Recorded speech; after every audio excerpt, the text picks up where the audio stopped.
ಮಾಸ್ತು ಮಾ ವಿದ್ವಿಷಾವಹೈ. ಓಂ ಶಾಂತಿ ಶಾಂತಿ ಶಾಂತಿ. ಶ್ರೀಕೃಷ್ಣ ಸರ್ವವು ನಿನ್ನ ಸೇವೆಯಾಗಲಿ ಸ್ವಾಮಿ. ಶ್ರೀಮದ್ ರಾಜಯೋಗಿ ಶ್ರೀ ಶ್ರೀ ಶ್ರೀ ಚಿಕ್ಕಲಿಂಗಣ್ಣ ಸ್ವಾಮಿಗಳವರ 88ನೇ ವರ್ಷದ ಆರಾಧನಾ ಮಹೋತ್ಸವದ 5ನೇ ದಿನದ ವಿಶೇಷ ಕಾರ್ಯಕ್ರಮಕ್ಕೆ ಎಲ್ಲ ಆಧ್ಯಾತ್ಮ ಬಂಧುಗಳಿಗೂ ನಮಸ್ಕಾರ ಮತ್ತು ಸ್ವಾಗತ. ಧ್ವನಿ ಗುರುದೇವದಾಗಿರಲಿ, ವಿಚಾರ ಪರಮಾತ್ಮನದಾಗಿರಲಿ, ಹಾಗೂ ಇದು ನನ್ನದಲ್ಲದ ಕರ್ಮವಾಗಲಿ. ಈ ದಿನ ನಾವು ಆರಿಸ್ಕೊಂಡಿರುವಂತಹದ್ದು, ಸಾಮಾನ್ಯವಾಗಿ ಹೇಳಬೇಕು ಅಂದರೆ 10 ಜನ ಬುದ್ಧಿವಂತರು ಅಂತ ಹೇಳ್ತಾರೆ, ಮತ್ತು ಇದನ್ನು ದ 10th ಮ್ಯಾನ್, 10ನೇ ಮನುಷ್ಯ ಅಂತ ಹೇಳ್ತಾರೆ. ಇದು ಸಾಧಾರಣವಾದ ಒಂದು ಕತೆ, ಬಹಳ ಸುಂದರವಾದ ಕತೆ. ಎಲ್ಲೂ ಕೂಡ ಇಟ್ ಈಸ್ ನಾಟ್ ಕಾಂಪ್ಲಿಕೇಟೆಡ್. ಸುಮ್ಮನೆ ಕಥೆಯನ್ನು ಫಾಲೋ ಮಾಡ್ತಾ ಹೋದರೆ ಎಷ್ಟು ಡೀಪ್ ವೇದಾಂತಕ್ಕೆ ಅದು ನಮ್ಮನ್ನು ಕರ್ಕೊಂಡು ಹೋಗುತ್ತೆ ಎನ್ನುವಂತಹದ್ದು ಗೊತ್ತಾಗುತ್ತೆ. ಒಂದು ಸಣ್ಣ ಕಥೆಯನ್ನು ನಾವು ಜಸ್ಟ್ ಫಾಲೋ ಮಾಡುವಂತಹದ್ದು, ಆ ಕಥೆನೇ ನಮ್ಮನ್ನು ಒಂದು ವೇದಾಂತದ ಸತ್ಯದ ಹತ್ತಿರ ನಮ್ಮನ್ನು ಕರ್ಕೊಂಡು ಹೋಗಿ ನಿಲ್ಲಿಸುತ್ತೆ. ನಮ್ಮನ್ನು ನಾವು ಮತ್ತೆ ಮತ್ತೆ ಪ್ರಶ್ನೆ ಮಾಡಿಕೊಳ್ಳುವಂತಹದ್ದಕ್ಕೆ ಬಹಳ ಸೂಕ್ತವಾದಂತಹ ಒಂದು ಸಬ್ಜೆಕ್ಟ್ ಇದು. ನಮ್ಮನ್ನು ನಾವು ಅವಲೋಕನ ಮಾಡ್ಕೋಬೇಕು, ನಮ್ಮನ್ನು ನಾವು ತಿದ್ಕೋಬೇಕು, ನಮ್ಮನ್ನು ನಾವು ಸರಿಪಡಿಸ್ಕೋಬೇಕು ಅನ್ನುವಂತಹದ್ದಕ್ಕೆ ಈ ಒಂದು ಕತೆ ಬಹಳ ಸುಂದರವಾಗಿ ನಮಗೆ ಕೆಲವು ಸೂಕ್ಷ್ಮಗಳನ್ನು ತಿಳಿಸುತ್ತೆ.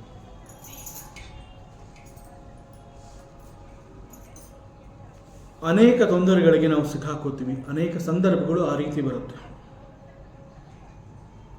ಯಾಕೆ ಹೀಗಾಯಿತು, ಯಾಕೆ ನನಗೆ ಇಂತಹ ಒಂದು ತೊಂದರೆ ಬಂತು, ನಾನು ಯಾಕೆ ಸಮಸ್ಯೆಗೆ ಸಿಕ್ಕಾಕೊಂಡೆ, ಹೀಗೆ ಪ್ರಶ್ನೆ ಮಾಡಿಕೊಂಡಾಗ ಅದಕ್ಕೆ ನಮ್ಮಲ್ಲಿ ಉತ್ತರ ಇರೋದಿಲ್ಲ. ನನಗೆ ಯಾಕೆ ಈ ಪ್ರಾಬ್ಲಮ್ ಬಂತು ಅಂತಂದರೆ ಅದನ್ನು ಕೇವಲ ನಾನು ಕೇಳ್ಕೋಬಹುದು ಅಷ್ಟೇ.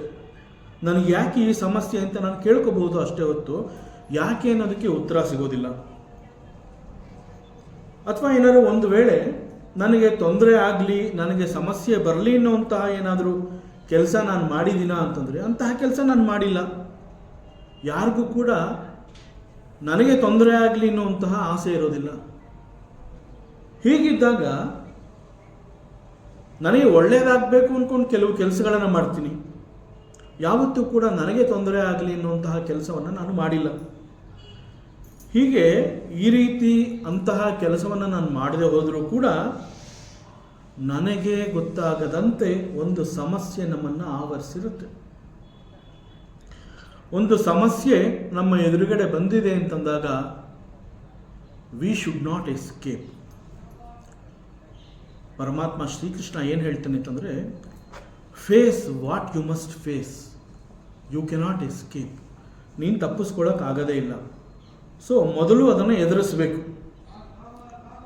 ನಂತರ ಆ ಸಮಸ್ಯೆಯ ಸುಳಿಯಿಂದ ನಾವು ಹೇಗೆ ಈಚೆ ಬರಬಹುದು ಅನ್ನುವಂತಹದ್ದು ನಮಗೆ ಗೊತ್ತಾಗುತ್ತೆ.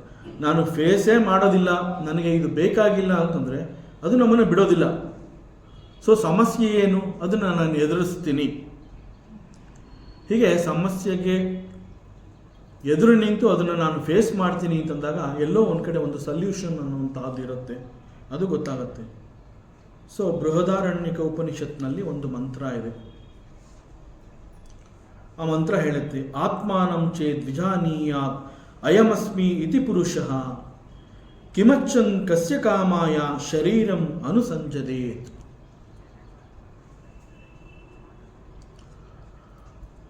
ವೇದಾಂತದಲ್ಲಿ ನಾನು ಯಾರು ಅನ್ನುವಂತಹದ್ದು ಬಹಳ ದೊಡ್ಡ ಪ್ರಶ್ನೆ. ನಮ್ಮನ್ನು ನಾವು ಯಾರು ಅಂತ ತಿಳ್ಕೊಳ್ಳುವಂತಹ ಪ್ರಯತ್ನವನ್ನು ಮಾಡಿದಾಗ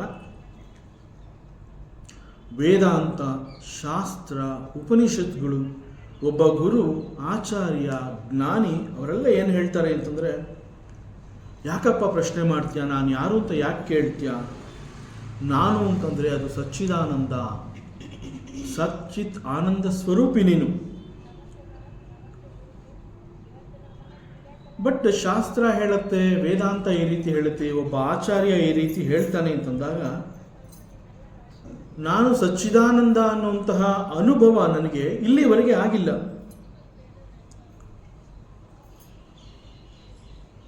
ವೇದಾಂತ ಮತ್ತು ಶಾಸ್ತ್ರದ ಪ್ರಕಾರ ನಾನು ಈ ದೇಹವಲ್ಲ, ನಾನು ಈ ದೇಹವಲ್ಲ ಅನ್ನುವಂತಹದ್ದೇ ಆದರೆ ಎಷ್ಟೋ ಸಂದರ್ಭಗಳಲ್ಲಿ ಇನ್ಕ್ಲೂಡಿಂಗ್ ಮೀ, ಒಬ್ಬ ಮನುಷ್ಯ ಒಂದು ಆಸೆ ಬಯಕೆಯನ್ನು ಹೊತ್ತು ಅದರ ಹಿಂದೆ ಅದನ್ನು ಪೂರೈಸ್ಕೋಬೇಕು ಅಂತ ಹೇಳಿ ಅದರ ಹಿಂದೆ ಹೋದಾಗ ಅಲ್ಲಿ ಆಗುವಂತಹ ಅನೇಕ ತೊಂದರೆಗಳನ್ನು ದೈಹಿಕವಾಗಿ ಆಗಲಿ ಮಾನಸಿಕವಾಗಿ ಆಗಲಿ ಅದನ್ನೆಲ್ಲ ಎದುರಿಸೋನು ಯಾರು? ಹಾಗಾದರೆ ನಾನು ಈ ದೇಹ ಅಲ್ಲ ಅಂತಂದ ಮೇಲೆ ಯಾವುದೋ ಒಂದು ಬಯಕೆಯ ಹಿಂದೆ ನಾನು ಹೋದಾಗ ಅಲ್ಲಿ ಎದುರಾಗುವಂತಹ ಸಮಸ್ಯೆಯನ್ನು ಎದುರಿಸುವವನು ಯಾರು ಅನ್ನುವಂತಹ ಪ್ರಶ್ನೆ ಬರುತ್ತೆ. ಈ ದೇಹ ನಾನಲ್ಲ ಅಂತಂದ ಮೇಲೆ ಅದರ ಜೊತೆಗೆ ಶಾಸ್ತ್ರ ಏನು ಹೇಳುತ್ತೆ? ಮನಸ್ಸು ಕೂಡ ನೀನಲ್ಲ, ಬುದ್ಧಿಯೂ ನೀನಲ್ಲ. ದೇಹ, ಮನಸ್ಸು, ಬುದ್ಧಿ, ಇದನ್ನು ಬಾಡಿ ಮೈಂಡ್ ಇಂಟೆಲೆಕ್ಟ್ ಕಾಂಪ್ಲೆಕ್ಸ್ ಅಂತ ಹೇಳ್ತಾರೆ. ಇದು ಯಾವುದು ನೀನಲ್ಲ ಅಂತಂದ ಮೇಲೆ ಆ ಸಮಸ್ಯೆಯನ್ನು ಅನುಭವಿಸ್ತಾ ಇರೋನು ಯಾರು? ಹಾಗಾದರೆ ದೇಹವಲ್ಲ, ಮನಸ್ಸಲ್ಲ, ಬುದ್ಧಿಯಲ್ಲ ಅಂತಂದ ಮೇಲೆ ಎದುರಾದಂತಹ ಸಮಸ್ಯೆಯನ್ನು ಅನುಭವಿಸ್ತಾ ಇರುವಂತಹವನು ಯಾರು? ಒಟ್ಟಿನಲ್ಲಿ ಒಂದು ಸಮಸ್ಯೆ ಎನ್ನುವಂತಹದ್ದು ಎದುರಾದಾಗ ಅದನ್ನು ಎದುರಿಸುವವನು ಕೇವಲ ನಾನು ಮಾತ್ರ ಆಗಿರ್ತೀನಿ. ವೇದಾಂತದ ಪ್ರಕಾರ ದೇಹವೇ ನಾನಲ್ಲ ಅಂತಂದ ಮೇಲೆ ಸಮಸ್ಯೆಯ ಅರಿವು ನನಗೆ ಆಗಬಾರ್ದು. ನಾನು ಈ ದೇಹವಲ್ಲ ಅಂತಂದ ಮೇಲೆ ದೇಹದ ಸಮಸ್ಯೆ ಆಗಲಿ ಮನಸ್ಸಿನ ಸಮಸ್ಯೆ ಆಗಲಿ ನನಗೆ ಆಗಬಾರ್ದು, ಅದರ ಅರಿವು ನನಗೆ ಆಗಬಾರ್ದು. In spite of that I suffer. ನಾನು ಅನೇಕ ತೊಂದರೆಗಳನ್ನು, ದುಃಖವನ್ನು, ನೋವನ್ನು ನಾನು ಅನುಭವಿಸ್ತೀನಿ. ಅನೇಕ ತೊಂದರೆಗಳಿಗೆ ನಾನು ಸಿಕ್ಕಾಕೋತೀನಿ. ದೇಹ, ಮನಸ್ಸು ನಾನಲ್ಲ ಅನ್ನುವಂತಹ ಅರಿವು ಇಲ್ಲಿಯವರೆಗೆ ನನಗಾಗೇ ಇಲ್ಲ. ಸತ್ಯ ಈ ರೀತಿ ಇರೋದ್ರಿಂದ ಇವುಗಳನ್ನು ಹೇಗೆ ರಿಯಲೈಸ್ ಮಾಡ್ಕೋಬೇಕು, ಇವುಗಳನ್ನು ನಾನು ಅರ್ಥ ಮಾಡ್ಕೋಬೇಕು? ಶಾಸ್ತ್ರ ಬಹಳ ಸ್ಪಷ್ಟವಾಗಿ ಹೇಳುತ್ತೆ, you are not the suffering body. Suffering ದೇಹಕ್ಕಿಂತ ನಾನು ಬೇರೆ. And my true nature is Sachchidananda. ನನ್ನ ನೈಜ ಸ್ವರೂಪವೇ ಸಚ್ಚಿತ್ ಆನಂದ. ಹೀಗಾದ್ಮೇಲೆ ಇಲ್ಲಿಯವರೆಗೆ ನಾನು ಯಾರು ಅನ್ನುವಂತಹದ್ದು ನನಗೆ ಯಾಕೆ ಗೊತ್ತಾಗಿಲ್ಲ? ದೇಹ ಮತ್ತು ಮನಸ್ಸಿಗೆ ಆದಂತಹ ನೋವು, ಸಂಕಟಗಳು ನನ್ನನ್ನು ಬಾಧಿಸುತ್ತಿರುವುದಾದರೂ ಯಾತಕ್ಕೆ? ವೇದಾಂತದ ಪ್ರಕಾರ ನಾನು ಪ್ಯೂರ್ ಕಾನ್ಷಿಯಸ್ನೆಸ್, ನಾನು ಸಚ್ಚಿದಾನಂದ. ಆದರೆ ನಾನು ಸಚ್ಚಿದಾನಂದ ಅನ್ನುವಂತಹದ್ದನ್ನು ನಾನು ಕಂಡುಕೊಳ್ಳುವುದಾದರೂ ಹೇಗೆ? ಒಂದು ವೇಳೆ ನಾನು ಸಚ್ಚಿದಾನಂದನೇ ಆದ ಪಕ್ಷದಲ್ಲಿ ಮತ್ತು ನಾನು ದೇಹಕ್ಕಿಂತ ಬೇರೆಯವನು ಅನ್ನೋದಾದರೆ I should go beyond this suffering body. ನಾನು ಈ ಒಂದು ನೋವು, ಸಂಕಟಗಳನ್ನು ಅನುಭವಿಸ್ತಾ ಇರುವಂತಹ ದೇಹಕ್ಕಿಂತ ನಾನು ಬೇರೆಯೇ ಆಗಿದ್ದೀನಿ ಎನ್ನುವಂತಹ ಅನುಭವ, ಅದರ ಜೊತೆಯಲ್ಲಿ ನಾನಿರಬೇಕು. ಇಂತಹ ಈ ಎಲ್ಲ ಸತ್ಯವನ್ನು ತಿಳಿಸ್ಕೊಡುವಂತಹದ್ದೇ ವೇದಾಂತ. ನಮಗೆ ಯಾಕೆ ವೇದಾಂತ ಬೇಕು? ನಾವು ಯಾಕೆ ಸಾಧನೆಯನ್ನು ಮಾಡಬೇಕು? Why I should practice this spirituality? It is only because you should know that you are not the body, you are not the suffering body. ಈ ಒಂದು ಸತ್ಯ ನಮ್ಮ ಅನುಭವಕ್ಕೆ ಬರಬೇಕು ಅಂತ ಹೇಳಿ ಈ ವೇದಾಂತ, ಶಾಸ್ತ್ರ, ಒಬ್ಬ ಗುರು, ಆಚಾರ್ಯ ಇವರೆಲ್ಲ ಯಾಕೆ ನಮ್ಮನ್ನು ಮತ್ತೆ ಮತ್ತೆ ಕರೀತಾರೆ? ಬಾ ನನ್ನ ಹತ್ರ ಬಾ, ನನ್ನ ಹತ್ರ ಬಾ ಅಂತ ಯಾಕೆ ಹೇಳ್ತಾರೆ ಅಂತಂದರೆ, ಅವ್ರು ಯಾರಿಗೂ ಕೂಡ ನಾನು ಸಫರ್ ಮಾಡೋದು ಇಷ್ಟ ಇಲ್ಲ.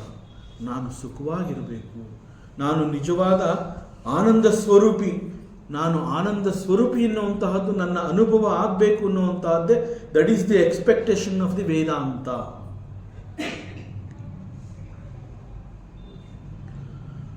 ಸ್ವಾಮಿ ವಿದ್ಯಾರಣ್ಯ ಅವರು ಅದ್ವೈತ ವೇದಾಂತದಲ್ಲಿ ಬಹಳ ಹೆಚ್ಚು ಪರಿಣಿತಿಯನ್ನು ಮಾಡಿದ್ದಾರೆ, ಹೆಚ್ಚು ಸಾಧನೆಯನ್ನು ಮಾಡಿದ್ದಾರೆ.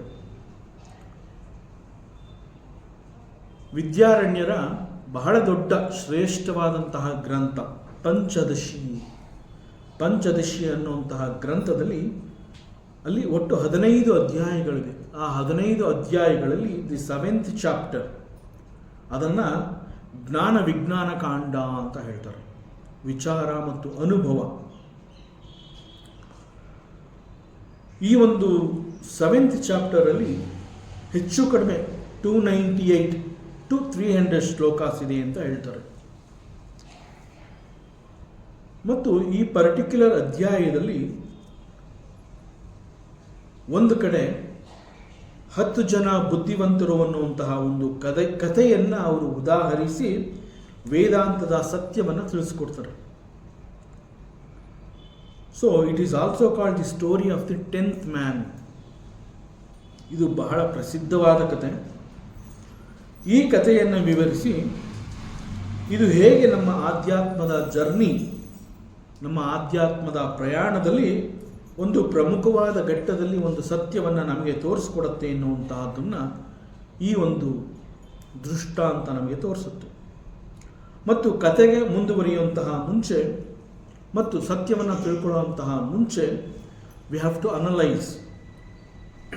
ಈ ಒಂದು ಕಥೆಯನ್ನು ಒಮ್ಮೆ ನಾವು ನೆನಪು ಮಾಡಿಕೊಂಡ್ರೆ ಮುಂದೆ ವೇದಾಂತದ ಜೊತೆಯಲ್ಲಿ ನಾವು ಹೇಗೆ ಹೋಗಬಹುದು ಅನ್ನುವಂತಹದ್ದು ಗೊತ್ತಾಗುತ್ತೆ. ಸೊ ಮೊದಲಿಗೆ ಈ ಕಥೆಯನ್ನು ನಾವು ನೆನಪು ಮಾಡಿಕೊಳ್ಳುವಂತಹ ಪ್ರಯತ್ನವನ್ನು ಮಾಡಿದ್ರೆ, ಮತ್ತು ಕಥೆ ಅಂತ ಹೇಳಿದಾಗ ಮತ್ತು ಇದು ವೇದಾಂತ ಅಂತ ಕೂಡ ಹೇಳ್ತಿರುವಾಗ ಇಲ್ಲಿ ಇದು ಯಾವುದು ಕೂಡ ಎಲ್ಲವೇ ನಮಗೆ ಕನ್ಫ್ಯೂಷನ್ ಮಾಡೋದಿಲ್ಲ. ಯಾವ ರೀತಿಯಾದ ಒಂದು ಕಾಂಪ್ಲಿಕೇಶನ್ ಅನ್ನುವಂತಹದ್ದು ಇಲ್ಲಿ ಬರೋದಿಲ್ಲ. ಬಹಳ ಸುಂದರವಾಗಿ ಸ್ವಾಮಿ ವಿದ್ಯಾರಣ್ಯ ಅವರು ಇದನ್ನು ತಿಳಿಸ್ಕೊಟ್ಟಿದ್ದಾರೆ. ಕಥೆಯನ್ನು ಕೇಳ್ತಾ ಹೋದರೆ ನಮ್ಮ ಕತ್ತು ವೇದಾಂತದ ಕಡೆಗೆ ಹೊರಳುವಂತೆ ಮಾಡುತ್ತೆ.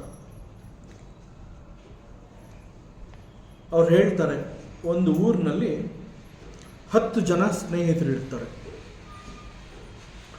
ಈ 10 ಜನ ಸ್ನೇಹಿತರು ಕೂಡ ಸದಾ ಒಟ್ಟೊಟ್ಟಿಗೆ ಇರ್ತಾರೆ. ಎಲ್ಲಿಗಾರ ಹೋಗಬೇಕು ಅಂತಂದರೆ ಒಟ್ಟಿಗೆ ಹೋಗ್ತಾರೆ, ಊಟ ಮಾಡಬೇಕು ಒಟ್ಟಿಗೆ ಊಟ ಮಾಡ್ತಾರೆ, ಆಟ ಆಡಬೇಕು ಒಟ್ಟಿಗೆ ಆಟ ಆಡ್ತಾರೆ, ಮಾತನಾಡ್ತಾ ಕೂತ್ಕೋಬೇಕು ಅಂತಂದರೆ ಒಟ್ಟಿಗೆ ಮಾತನಾಡ್ತಾ ಇರ್ತಾರೆ. ಸೊ ಈ 10 ಜನಗಳು ಕೂಡ ಸದಾ ಒಟ್ಟಿಗೆ ಇರ್ತಾರೆ. ಸೊ ಈ ಕಾರಣದಿಂದ ಆ ಊರಿನಲ್ಲಿ ಇವರನ್ನು 10 ಜನ ಬುದ್ಧಿವಂತರು ಅಂತ ಕರೀತಾರೆ. ಒಮ್ಮೆ ಯಾವುದೋ ಒಂದು ಕಾರಣಕ್ಕಾಗಿ ಅವರು ಒಂದು ಪಕ್ಕದ ಊರಿಗೆ ಹೋಗಬೇಕಾಗತ್ತೆ. ಪಕ್ಕದ ಊರಿಗೆ ಪ್ರಯಾಣವನ್ನು ಮಾಡಬೇಕಾಗುತ್ತೆ. 10 ಜನ ಒಟ್ಟಿಗೆ ಪ್ರಯಾಣವನ್ನು ಮಾಡ್ತಾರೆ. ಅವರು ಇರುವಂತಹ ಊರಿನಿಂದ ಅವರು ಹೋಗಿ ತಲುಪಬೇಕಾದಂತಹ ಮತ್ತೊಂದು ಊರು. ಈ 2 ಊರುಗಳ ಮಧ್ಯದಲ್ಲಿ ಒಂದು ನದಿ ಇರುತ್ತೆ. ಆ ನದಿಯನ್ನು ದಾಟಬೇಕಾಗತ್ತೆ. So let us assume there is no ದೋಣಿಯ ಮೂಲಕ ಅವರ ನದಿಯನ್ನು ದಾಟೋದಕ್ಕೆ ಆಗೋದಿಲ್ಲ. ಅಲ್ಲಿ ದೋಣಿಯ ವ್ಯವಸ್ಥೆ ಇರೋದಿಲ್ಲ. ಬಟ್ ಅವರು ಈ 10 ಜನ ಆ ಊರನ್ನ ಹೋಗಿ ತಲುಪಲೇಬೇಕಾಗತ್ತೆ. ಆವಾಗ ಅವರೆಲ್ಲ ಏನು ಮಾಡ್ತಾರೆ, ಈ ನದಿಯನ್ನು ನಾವು ಈಜೋಣ, ಈ ದಡದಿಂದ ಆ ದಡಕ್ಕೆ ನದಿಯನ್ನು ಈಜ್ಕೊಂಡು ನಾವು ದಾಟಿ ಮುಂದಿನ ಊರಿಗೆ ಹೋಗೋಣ ಅಂತ ಅವರೆಲ್ಲ ಒಂದು ತೀರ್ಮಾನಕ್ಕೆ ಬರ್ತಾರೆ. ಅದರಂತೆ ಆ 10 ಜನ ಒಟ್ಟಿಗೆ ಆ ನದಿಯ ಒಂದು ದಡಕ್ಕೆ ಬರ್ತಾರೆ. ದಡದಲ್ಲಿ ನಿಂತು ಒಟ್ಟಿಗೆ ಈಜುವ ಪ್ರಯತ್ನವನ್ನು ಮಾಡ್ತಾರೆ ಮತ್ತು ಯಶಸ್ವಿಯಾಗಿ ಆ ನದಿಯ ನೀರಿನಲ್ಲಿ ಈಜಿ ಮತ್ತೊಂದು ದಡವನ್ನು ಅವರು ಸೇರ್ತಾರೆ. ಊರೊಳಗಡೆ ಪ್ರವೇಶವನ್ನು ಮಾಡಬೇಕು. ನದಿ ದಾಟಿ ಆಗಿದೆ. ಆವಾಗ ಅವರಲ್ಲಿ ಒಬ್ಬ ಹೇಳ್ತಾನೆ, ನಾವು ನಮ್ಮೂರಿನಿಂದ ಈ ಊರಿಗೆ ಬರಬೇಕು ಅಂತ ಹೇಳಿ ಈ ನದಿಯನ್ನು ನಾವು ಈಜಿ ದಾಟಿದ್ದೀವಿ. ಪ್ರಯಾಣಕ್ಕೆ ಮುಂಚೆ ನಾವು 10 ಜನ ಇದ್ವಿ. ಈಗ ನಾವು ಊರನ್ನ ಪ್ರವೇಶ ಮಾಡಬೇಕು. ಈಗ ನಾವು 10 ಜನ ಕೂಡ ಇದೀವ ಅಂತ ಒಮ್ಮೆ ನಾವು ಲೆಕ್ಕ ಹಾಕೊಳ್ಳೋಣ. ಆದ್ದರಿಂದ ನನ್ನ ಎದುರುಗಡೆ ನೀವೆಲ್ಲ ಸಾಲಾಗಿ ನಿಂತ್ಕೊಳ್ಳಿ. ನಾವು 10 ಜನ ಇದೀವ ಅಂತ ನಾನು ಎಣಿಸ್ತೀನಿ. ನಾವು 10 ಜನ ಇರೋದನ್ನು ಖಚಿತಪಡಿಸಿಕೊಂಡು ನಂತರ ನಾವು ಈ ಊರಿನ ಒಳಗಡೆ ನಾವು ಹೋಗೋಣ ಅಂತ ಹೇಳ್ತಾರೆ. ಆಗ ಎಲ್ಲರೂ ಎದುರುಗಡೆ ಸಾಲಾಗಿ ನಿಲ್ತಾರೆ. ಇವನು ಪ್ರಾರಂಭ ಮಾಡ್ತಾನೆ, 1 2 3 4 5 6 7 8 9 10ನೇಯವನು ಇಲ್ಲ ಅಂತ ಹೇಳ್ತಾನೆ. 10ನೇಯವನು ಇಲ್ಲ, ಎಲ್ಲಿ ಹೋಗಿದ್ದಾನೆ? ಗಾಬರಿ ಆಗತ್ತೆ. 10 ಜನ ನಾವು ಪ್ರಯಾಣ ಮಾಡಿದ್ದೀವಿ, ಸದಾ ಒಟ್ಟೊಟ್ಟಿಗೆ ಇರುವಂತಹವರು ನಾವು. ಊರನ್ನು ದಾಟುವ ಈ ಸಂದರ್ಭದಲ್ಲಿ 10ನೇಯವನು ಕಳೆದು ಹೋಗಿದ್ದಾನೆ, ಅವನು ಸಿಗ್ತಾ ಇಲ್ಲ. ಗಾಬರಿ ಆಗತ್ತೆ. ಆಗ ಅಲ್ಲಿ ಮತ್ತೊಬ್ಬ ಹೇಳ್ತಾನೆ ಬುದ್ಧಿವಂತ, ಗಾಬರಿ ಆಗಬೇಡ, ನೀನು ಬಂದು ಇಲ್ಲಿ ನಿಂತ್ಕೋ, ನಾನು ಎಣಿಸ್ತೀನಿ. ಅದರಂತೆ ಮೊದಲೇ ಎಣಿಸಿದವನು ಹೋಗಿ ಎದುರುಗಡೆ ನಿಂತ್ಕೋತಾನೆ, ಮತ್ತೊಬ್ಬ ಎಣಿಸ್ತಾನೆ. 1 2 3 4 ಹೀಗೆ ಹೇಳಿ 9ಕ್ಕೆ ಕೊನೆ ಆಗತ್ತೆ. ಹೌದು, ಮೊದಲು ಎಣಿಸಿದವನ ಪ್ರಕಾರ 9 ಜನ ಮಾತ್ರ ಇದ್ದೀವಿ, 10ನೇಯವನು ಇಲ್ಲ. ಹೀಗೆ ಒಬ್ಬರಾದ ಮೇಲೆ ಪ್ರತಿಯೊಬ್ಬರು ಕನ್ಫರ್ಮ್ ಮಾಡ್ಕೋತಾರೆ. ಎಲ್ಲರೂ ಬಂದು ಎಣಿಸ್ತಾರೆ. ಎಣಿಸ್ಬಿಟ್ಟು ಅವರೆಲ್ಲ ಹೇಳ್ತಾರೆ, ನಾವು 9 ಜನ ಇದ್ದೀವಿ, ಬಹುಶಃ 10ನೇಯವನು ಈಜುವಾಗ ನದಿಯಲ್ಲಿ ಮುಳುಗಿರಬಹುದು. ಅವನು ಮುಳುಗಿ ಏನಾರು ಪ್ರಾಣ ಕಳ್ಕೊಂಡ್ಬಿಟ್ಟಿದಾನ, ಅವನಂತೂ ಸಿಗ್ತಾ ಇಲ್ಲ. 10ನೇಯ ಸ್ನೇಹಿತನನ್ನು ನಾವು ಕಳ್ಕೊಂಡಿದ್ದೀವಿ ಅಂತ ಹೇಳಿ ಅವರೆಲ್ಲ ಗೋಳಾಡೋದಕ್ಕೆ ಪ್ರಾರಂಭ ಮಾಡ್ತಾರೆ. 10ನೇಯವನ್ನ ನಾವು ಕಳ್ಕೊಂಡ್ಬಿಟ್ಟಿದ್ದೀವಿ, 10 ಜನ ಸ್ನೇಹಿತರು ಅಂತ ಇಡೀ ಊರಲ್ಲಿ ನಾವು ತುಂಬ ಪ್ರಸಿದ್ಧರಾಗಿದ್ವಿ. ಏನೋ ಈ ಊರಿಗೆ ಬರಬೇಕು ಅಂತ ಹೇಳಿ ನದಿನಲ್ಲಿ ಈಜ್ಬೇಕಾದ್ರೆ ನಾವು 10ನೇಯವನ್ನ ಕಳ್ಕೊಂಡ್ಬಿಟ್ವಲ್ಲ ಅಂತ ಬಹಳ ಅಳ್ತಾರೆ, ಗೋಳಾಡ್ತಾ ಇರ್ತಾರೆ. ಆಗ ಆ ಊರಿನಲ್ಲಿ ಒಬ್ಬ ದಾರಿ ಹೋಕ, let us call him a wise person, ಒಬ್ಬ ಬುದ್ಧಿವಂತ, ನಿಜವಾದ ಬುದ್ಧಿವಂತ, ಆ ಮಾರ್ಗದಲ್ಲಿ ಬರ್ತಾನೆ. ಬಂದು, ಯಾಕೆ ಅಳ್ತಾ ಇದ್ದೀರಾ ನೀವು? ಏನಾಯಿತು? ಯಾಕೆ ಇಷ್ಟೊಂದು ಗೋಳಾಡ್ತಿದ್ದೀರಾ? ಆಗ ಅವರೆಲ್ಲ ಹೇಳ್ತಾರೆ, ನೋಡಿ, ನಾವು ಪಕ್ಕದ ಊರಿನವರು, ಈ ಊರಿಗೆ ಬರಬೇಕಾಯ್ತು, ಮಧ್ಯದಲ್ಲಿ ನದಿ ಇತ್ತು, ನಾವು ನದಿಯನ್ನು ಈಜಿ ದಾಟ್ಕೊಂಡು ಬಂದ್ವಿ. ನಾವು 10 ಜನ ಒಟ್ಟು ಸ್ನೇಹಿತರು. ಆದರೆ ನದಿ ದಾಟಿ ಇಲ್ಲಿ ಬಂದು ಸೇರಿದಾಗ ನಾವು 9 ಜನ ಮಾತ್ರ ಇದ್ದೀವಿ. 10ನೇಯವನು ಎಲ್ಲೋ ಮುಳುಗಿ ಪ್ರಾಣ ಕಳ್ಕೊಂಡಿರ್ಬೋದು. ಈಗ 10ನೇಯವನು ಇಲ್ಲದೆ ನಮ್ಮ ಗತಿ ಏನು ಮುಂದೆ? ಅದರಿಂದ ನಾವು ಗೋಳಾಡ್ತಾ ಇದ್ದೀವಿ ಅಂತ ಹೇಳ್ತಾರೆ. ಹೌದಾ, ಎಣಿಸಿ ನೋಡೋಣ, ನನ್ನ ಎದುರುಗಡೆ ನೀವು ಎಣಿಸಿ. ಎಲ್ಲರೂ ಬಂದು ಲೈನಾಗಿ ಸಾಲಾಗಿ ನಿಂತ್ಕೋತಾರೆ. ಇವನು ಮತ್ತೊಮ್ಮೆ ಇವನು ಎಣಿಸ್ತಾನೆ, 1 2 3 4 5 6 7 8 9. ಆಗ ಆ ದಾರಿ ಹೋಗ ಆ ಬುದ್ಧಿವಂತನಿಗೆ ಗೊತ್ತಾಗುತ್ತೆ, ಎಣಿಸ್ತಾ ಇರೋವನು ತನ್ನನ್ನು ಬಿಟ್ಟು ಉಳಿದ 9 ಜನನ್ನ ಎಣಿಸಿದ್ದಾನೆ. ಸೊ 10ನೇಯವನು ಇವರಿಗೆ ಸಿಕ್ಕಿಲ್ಲ. 10ನೇಯವನು ನಾನು ಅನ್ನುವಂಥದ್ದು ಇವರಿಗೆ ಗೊತ್ತಾಗಿಲ್ಲ. 10ನೇಯವನನ್ನ ಕಳ್ಕೊಂಡಿದ್ದೀವಿ ಅಂತ ಇವರು ಅಳ್ತಾ ಇದ್ದಾರೆ. ಎಷ್ಟು ಅಜ್ಞಾನ ಇವರಲ್ಲಿ, ಇರಲಿ ಪಾಪ ಅಂತ ಹೇಳಿ ಫಸ್ಟ್ ಅವನೇನು ಮಾಡ್ತಾನೆ, ಆ ದಾರಿ ಹೋಗ, ಅಳಬೇಡಿ, ನೀವು ಯಾರು ಅಳಬೇಡಿ, ಗಾಬರಿ ಆಗಬೇಡಿ. ನೀವು ತಿಳ್ಕೊಂಡಿರೋ ಪ್ರಕಾರ 10ನೇಯವನನ್ನು ನಾನು ಹುಡುಕಿ ಕೊಡ್ತೀನಿ. ಅವನು ಸತ್ತಿಲ್ಲ, ಮರಣ ಹೊಂದಿಲ್ಲ, ಇಲ್ಲೇ ಇದ್ದಾನೆ, ಅವನನ್ನು ನಾನು ಹುಡುಕಿ ಕೊಡ್ತೀನಿ. ನೀವೆಲ್ಲ ಲೈನಿಗೆ ನಿಂತ್ಕೊಳ್ತಿ, ನಿಮಗೆ 10ನೇಯವನನ್ನು ನಾನು ಹುಡುಕಿ ಕೊಡ್ತೀನಿ. 10ನೇಯವನು ಸಿಕ್ಕಿದ ತಕ್ಷಣ ಬಿಗ್ಗಿಯಾಗಿ ನೀವು ಹಿಡ್ಕೋಬೇಕು. ಎಲ್ಲರೂ ಲೈನಿಗೆ ನಿಂತ್ಕೋತಾರೆ. ಆ ಊರಿನ ಬುದ್ಧಿವಂತ ಬರ್ತಾನೆ, ನೋಡಿ, ಎಣಿಸ್ತೀನಿ, ನೀವು 10 ಜನ ಬಂದಿದ್ದೀರಾ, 10ನೇಯವನನ್ನು ಈಗ ನಾನು ಹುಡುಕಿ ಕೊಡ್ತೀನಿ ಅಂತ ಹೇಳಿ 1 2 3 4 5 6 7 8 9 ಇವನು 10ನೇಯವನು. ಇವನೇ 10ನೇಯವನು ಅಂತ ಹೇಳಿದಾಗ ಅವ್ರಿಗೆಲ್ಲ ಬಹಳ ಖುಷಿ ಆಗತ್ತೆ. ಎಲ್ಲ ಅಲ್ಲಿವರೆಗೆ ಅಳತಾ ಇದ್ದವರು, ಓಹೋ ಇವನೇ 10ನೇಯವನು. ಆಗ 10ನೇಯವನು ಏನು ಹೇಳ್ತಾನೆ, ಓ ನಾನೇ 10ನೇಯವನು, ನಾನು ಸತ್ತಿಲ್ಲ, ನಾನು ನೀರಿನಲ್ಲಿ ಮುಳುಗಿಲ್ಲ, ನನ್ನ ಪ್ರಾಣ ಹೋಗಿಲ್ಲ, ನಾನೇ 10ನೇಯವನು, ನಾನೇ 10ನೇಯವನು ಅಂತಂದಾಗ ಇನ್ನೊಂದ್ಸಲಿ ಎಣಿಸೋಣ ಅಂತ ಅವ್ರಿಗೆಲ್ಲ ಆಸೆ ಆಗುತ್ತೆ. ಆಗ ಅವರೆಲ್ಲ ಏನು ಮಾಡ್ತಾರೆ, ಮತ್ತೆ ನಿಂತ್ಕೋತಾರೆ,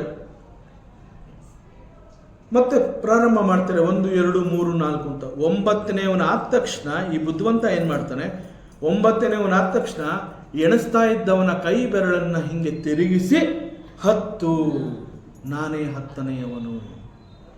ಆಗ ಅವನಿಗೆ ಖುಷಿ ಆಗುತ್ತೆ, ಓ ನಾನು ಸತ್ತಿಲ್ಲ, ನಾನೇ 10ನೇಯವನು. ಆಗ ಇನ್ನೊಬ್ಬ ಬರ್ತಾನೆ. ಹೀಗೆ 10 ಜನಗಳು ಕೂಡ ಕನ್ಫರ್ಮ್ ಮಾಡ್ಕೋತಾರೆ.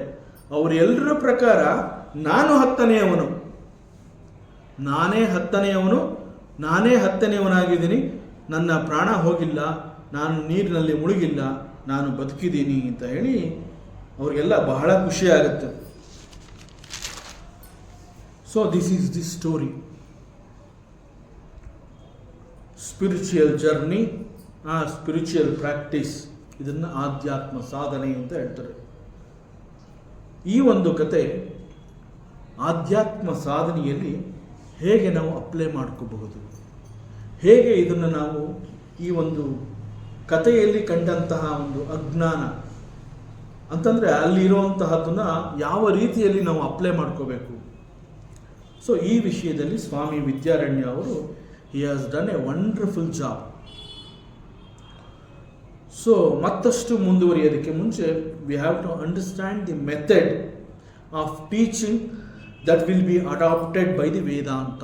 ವೇದಾಂತ ಕೆಲವು ಸೂಕ್ಷ್ಮವಾದ ಸತ್ಯಗಳನ್ನು ತಿಳಿಸುವಾಗ ಯಾವ ವಿಧಾನವನ್ನು ಅದು ಅಡಾಪ್ಟ್ ಮಾಡಿಕೊಂಡು ನಮಗೆ ಸತ್ಯವನ್ನು ತಿಳಿಸ್ಕೊಟ್ಟಿದೆ ಅನ್ನುವಂತಹದ್ದನ್ನು ನಾವು ತಿಳ್ಕೋಬೇಕಾಗುತ್ತೆ. ಸೊ ವೇದಾಂತ ಅಂದಾಗ ಅದು ಈ ರೀತಿಯಲ್ಲೇ ನಮಗೆ ನೇರವಾಗಿ ಕಲಿಸಿಕೊಡುತ್ತೆ. ಸೊ ಇದೇ ಕಥೆಯನ್ನು ನಾವು ಸ್ವಲ್ಪ ಸೂಕ್ಷ್ಮವಾಗಿ ಗಮನಿಸಿದರೆ, 10ನೇಯವನನ್ನು ಕೇವಲ ಹುಡುಕಿಕೊಡಲಿಲ್ಲ, ನೇರವಾಗಿ ಅವನನ್ನೇ ಡೈರೆಕ್ಟ್ ಮಾಡಿ ತತ್ವಮಸಿ, ತತು ತ್ವಂ ಅಸಿ, ಅದು ನೀನೇ ಆಗಿದೆಯಾ. ಕೇವಲ ಹುಡುಕಿಕೊಡಲಿಲ್ಲ, ನೇರವಾಗಿ ಡೈರೆಕ್ಟ್ ಮಾಡಿ ತತ್ವಮಸಿ, ಅದು ನೀನೇ ಅಂತ ಅವನಿಗೆ ತೋರಿಸ್ಕೊಟ್ಟಿದೆ. ಸೊ ಇಲ್ಲಿ ಕನ್ಫ್ಯೂಷನ್ನೇ ಆಗೋದಿಲ್ಲ, ಡೈರೆಕ್ಟಾಗಿ ಆ ವ್ಯಕ್ತಿಗೆ ಅರಿವಾಗುವಂತೆ ಆ ಒಂದು ಸತ್ಯವನ್ನು ಅದು ತಿಳಿಸ್ಕೊಟ್ಟಿದೆ.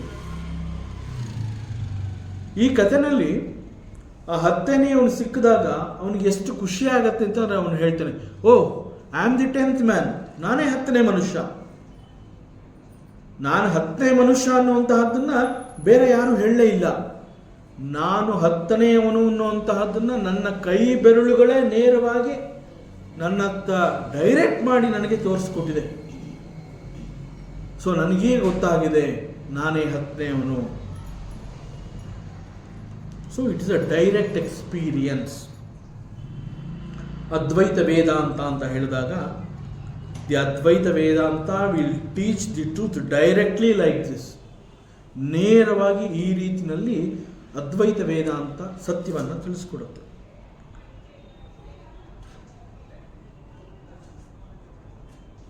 ಕೇವಲ ಇಷ್ಟು ಮಾತ್ರ ಅಲ್ಲ, ಈವನ್ ಭಕ್ತಿಯಿಂದ ಹೇಳಿದಾಗ ಆಗಲೂ ಕೂಡ ಈ ಒಂದು ಅದ್ವೈತ ವೇದಾಂತ ಬಹಳ ಪ್ರಬುದ್ಧವಾಗಿ ಅದನ್ನು ಕೂಡ ತಿಳಿಸ್ಕೊಡುತ್ತೆ. ಭಕ್ತಿ ಅಂತ ಹೇಳಿದಾಗ ಡಿವೋಷನ್ ಅಂತ ನಾವೇನು ಹೇಳ್ತೀವಿ, ಆ ಡಿವೋಷನ್ ಯಾರನ್ನು ನಾನು ಭಕ್ತಿ ಮಾಡಬೇಕು,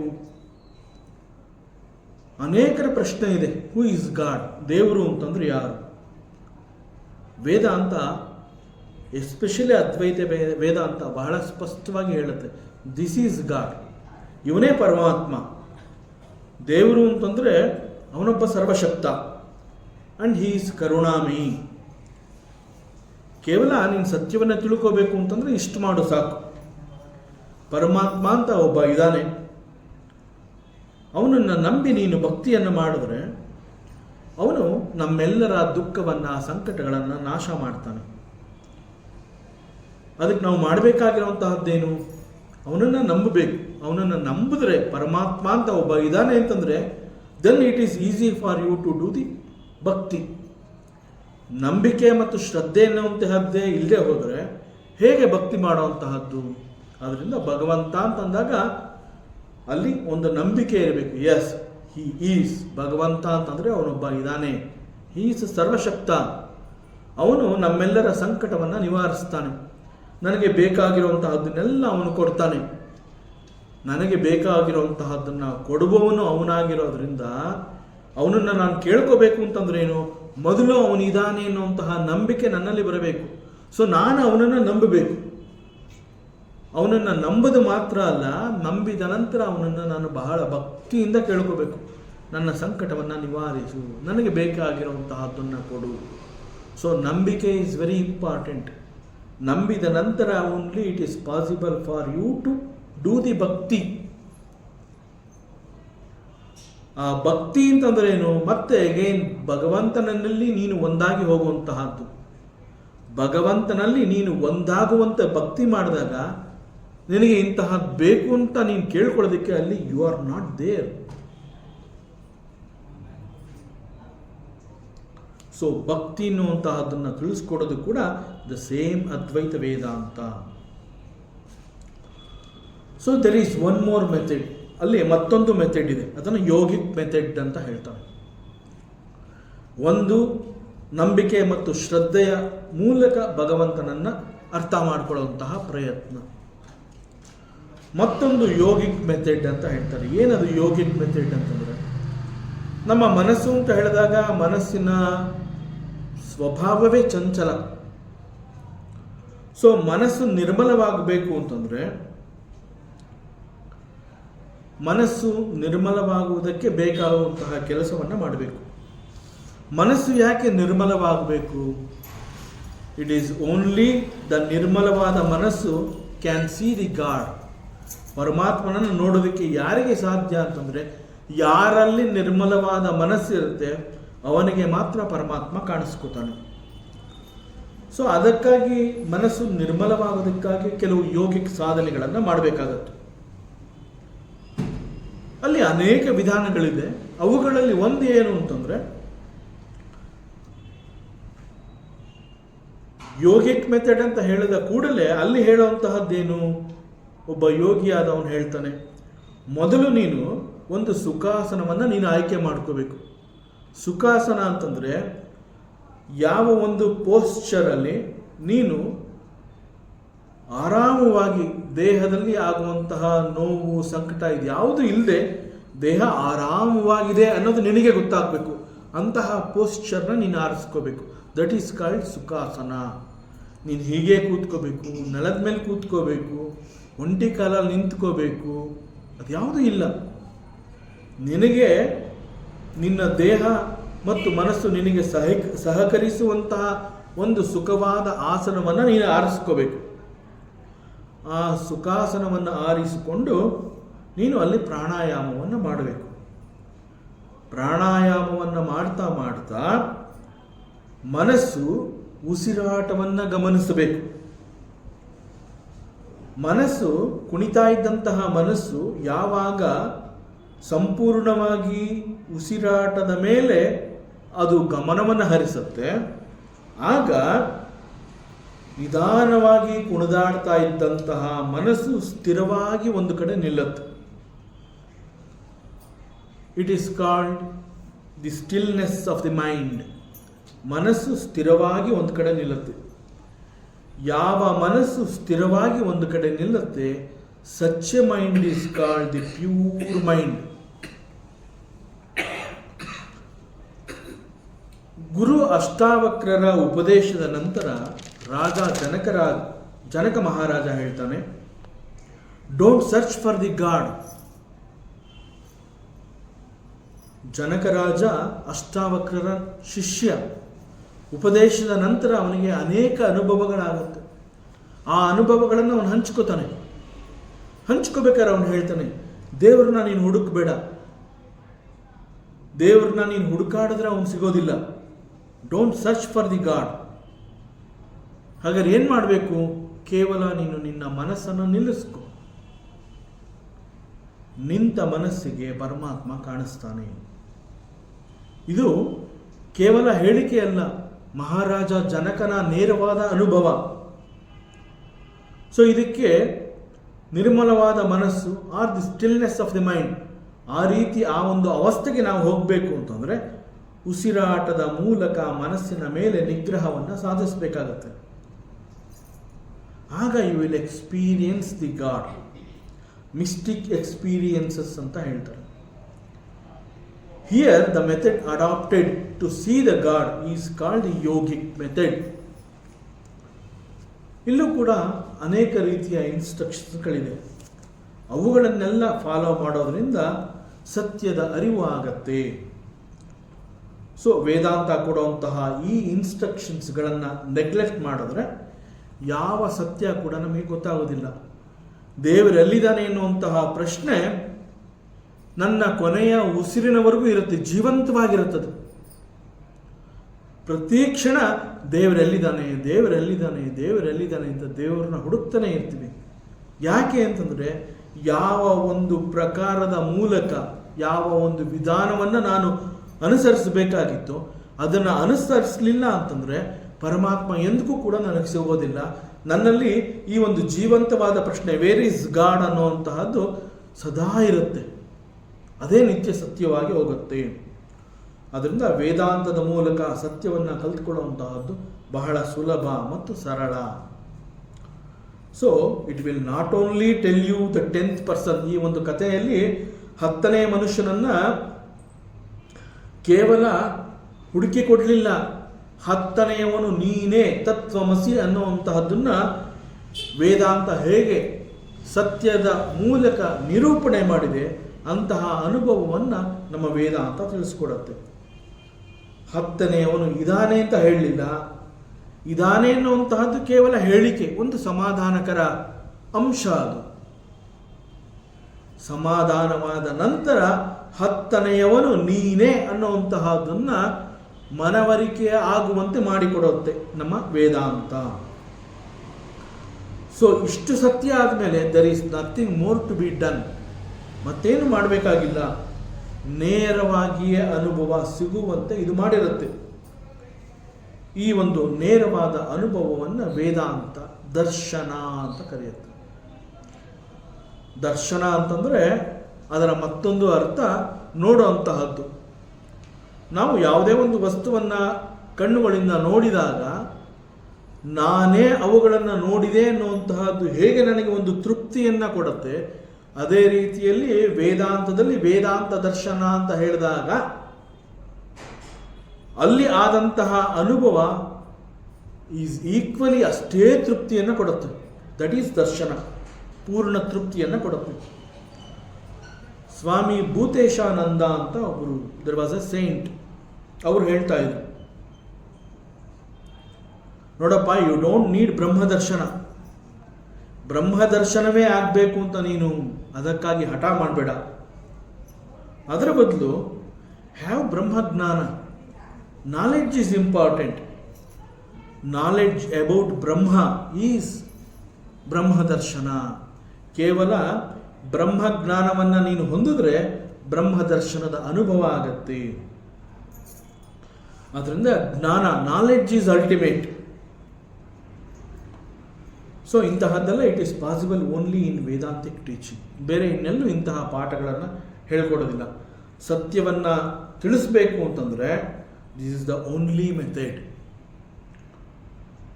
ಯಾವುದಾದ್ರು ಮೆಥಡ್ ಅಂತಂದರೆ ವಿ ಹ್ಯಾವ್ ಟು ಅಪ್ರೋಚ್. ನಾವು ವೇದಾಂತವನ್ನು ಹೋಗಿ ಕೇಳಬೇಕು, ವೇದಾಂತದ ಬಳಿ ಹೋಗಬೇಕು, ಸತ್ಯವನ್ನು ತಿಳಿಸು ಅಂತ ಕೇಳಬೇಕು, ಶಾಸ್ತ್ರದ ಬಳಿ ಹೋಗಬೇಕು, ಒಬ್ಬ ಗುರುವನ್ನು ನಾವು ಕೇಳಬೇಕು.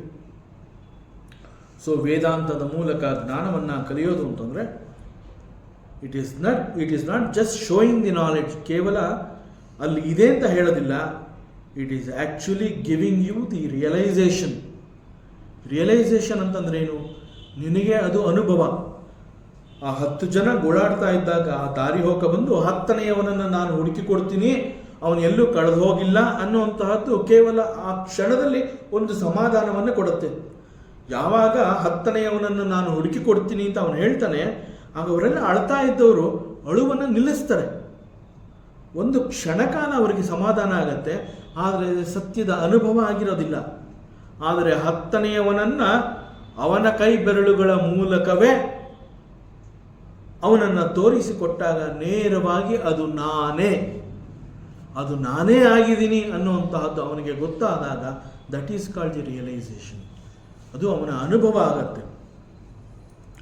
So this is called the direct experience. So Vedanta ಒಂದು ಸತ್ಯವನ್ನು ತಿಳಿಸುತ್ತೆ ಅಂತಂದಾಗ ಅಲ್ಲಿ ಅದು 7 ವಿವಿಧ ಹಂತಗಳನ್ನು ಅನುಸರಿಸಿ ಸತ್ಯವನ್ನು ತಿಳಿಸುತ್ತೆ. So there are 7 different stages to go through to realize the truth.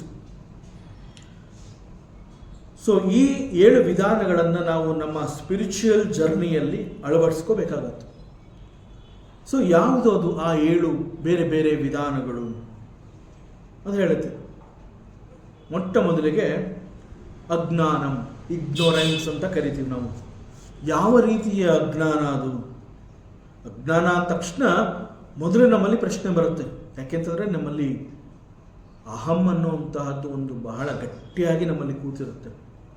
ಯಾರೇ ಬಂದು ನಿನ್ನಲ್ಲಿ ಅಜ್ಞಾನ ಅಂತ ಹೇಳಿದಾಗ ನೇರವಾಗಿ ನಾವು ಒಪ್ಕೊಳ್ಳೋದಿಲ್ಲ. ಯಾವ ಅಜ್ಞಾನ ನನ್ನಲ್ಲಿದೆ ಇದನ್ನು ನಾವು ಕೇಳ್ತೀವಿ. ನನಗೆಲ್ಲ ಗೊತ್ತಿದೆ, ನನ್ನನ್ನು ಮೂರ್ಖ ಅಂತ ಕರೀತೀಯ, ನಾವು ಕೇಳ್ತೀವಿ. ಯಾಕೆ ಅಂತಂದರೆ ಇಟ್ ಇಸ್ ಓನ್ಲಿ ನಮ್ಮಲ್ಲಿ ಅಹಂಕಾರ ಅನ್ನುವಂತಹದ್ದು ಅದು ಈ ಜನ್ಮದ್ದಲ್ಲ. ಅನೇಕ ಅನೇಕ ಅನೇಕ ಸಾವಿರಾರು ಜನ್ಮಗಳಿಂದ ಅವುಗಳ ಜೊತೆಯಲ್ಲಿ ಬೆಳೆದು ಆ ವಾಸನ ಅನ್ನುವಂತಹದ್ದು ನಮ್ಮ ಚಿತ್ತದಲ್ಲಿ ಬಹಳ ಗಟ್ಟಿಯಾಗಿ ಕೂತಿದೆ.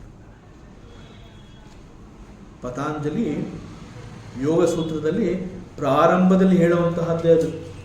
ಯೋಗ ಚಿತ್ತವೃತ್ತಿ ನಿರೋಧ. ಯೋಗ ಅಂತಂದರೆ ಅಕಾರ್ಡಿಂಗ್ ಟು ಪತಾಂಜಲಿ ಯೋಗ ಸೂತ್ರದಲ್ಲಿ ಅದನ್ನು ಮೋಕ್ಷ, ಕೈವಲ್ಯ ಅಂತ ಹೇಳ್ತಾರೆ. ಕೈವಲ್ಯ ಯಾವಾಗ ಅಂತಂದರೆ ಚಿತ್ತದಲ್ಲಿರುವಂತಹ ಎಲ್ಲ ವೃತ್ತಿಗಳು ನಾಶವಾಗಬೇಕು. ಆದರೆ ನಾನು ಮತ್ತು ಅಹಂಕಾರ ಅನ್ನುವಂತಹದ್ದು ಈ ಜನ್ಮದಲ್ಲಿ ನಾವು ಶೇಖರಣೆ ಮಾಡಿಕೊಂಡಿರುವಂತಹದ್ದಲ್ಲ. ಸಾವಿರಾರು ಸಾವಿರಾರು ಸಾವಿರಾರು ಜನ್ಮಗಳಿಂದ ಅವುಗಳ ಜೊತೆಯಲ್ಲೇ ಬೆಳೆದು ಬೆಳೆದು ಪ್ರತಿ ಜನ್ಮಗಳಲ್ಲೂ ಕೂಡ ಅವುಗಳನ್ನು ನಾವು ಕ್ಯಾರಿ ಮಾಡಿ ಚಿತ್ತದಲ್ಲಿ ಇಟ್ಕೊಂಡಿರ್ತೀವಿ.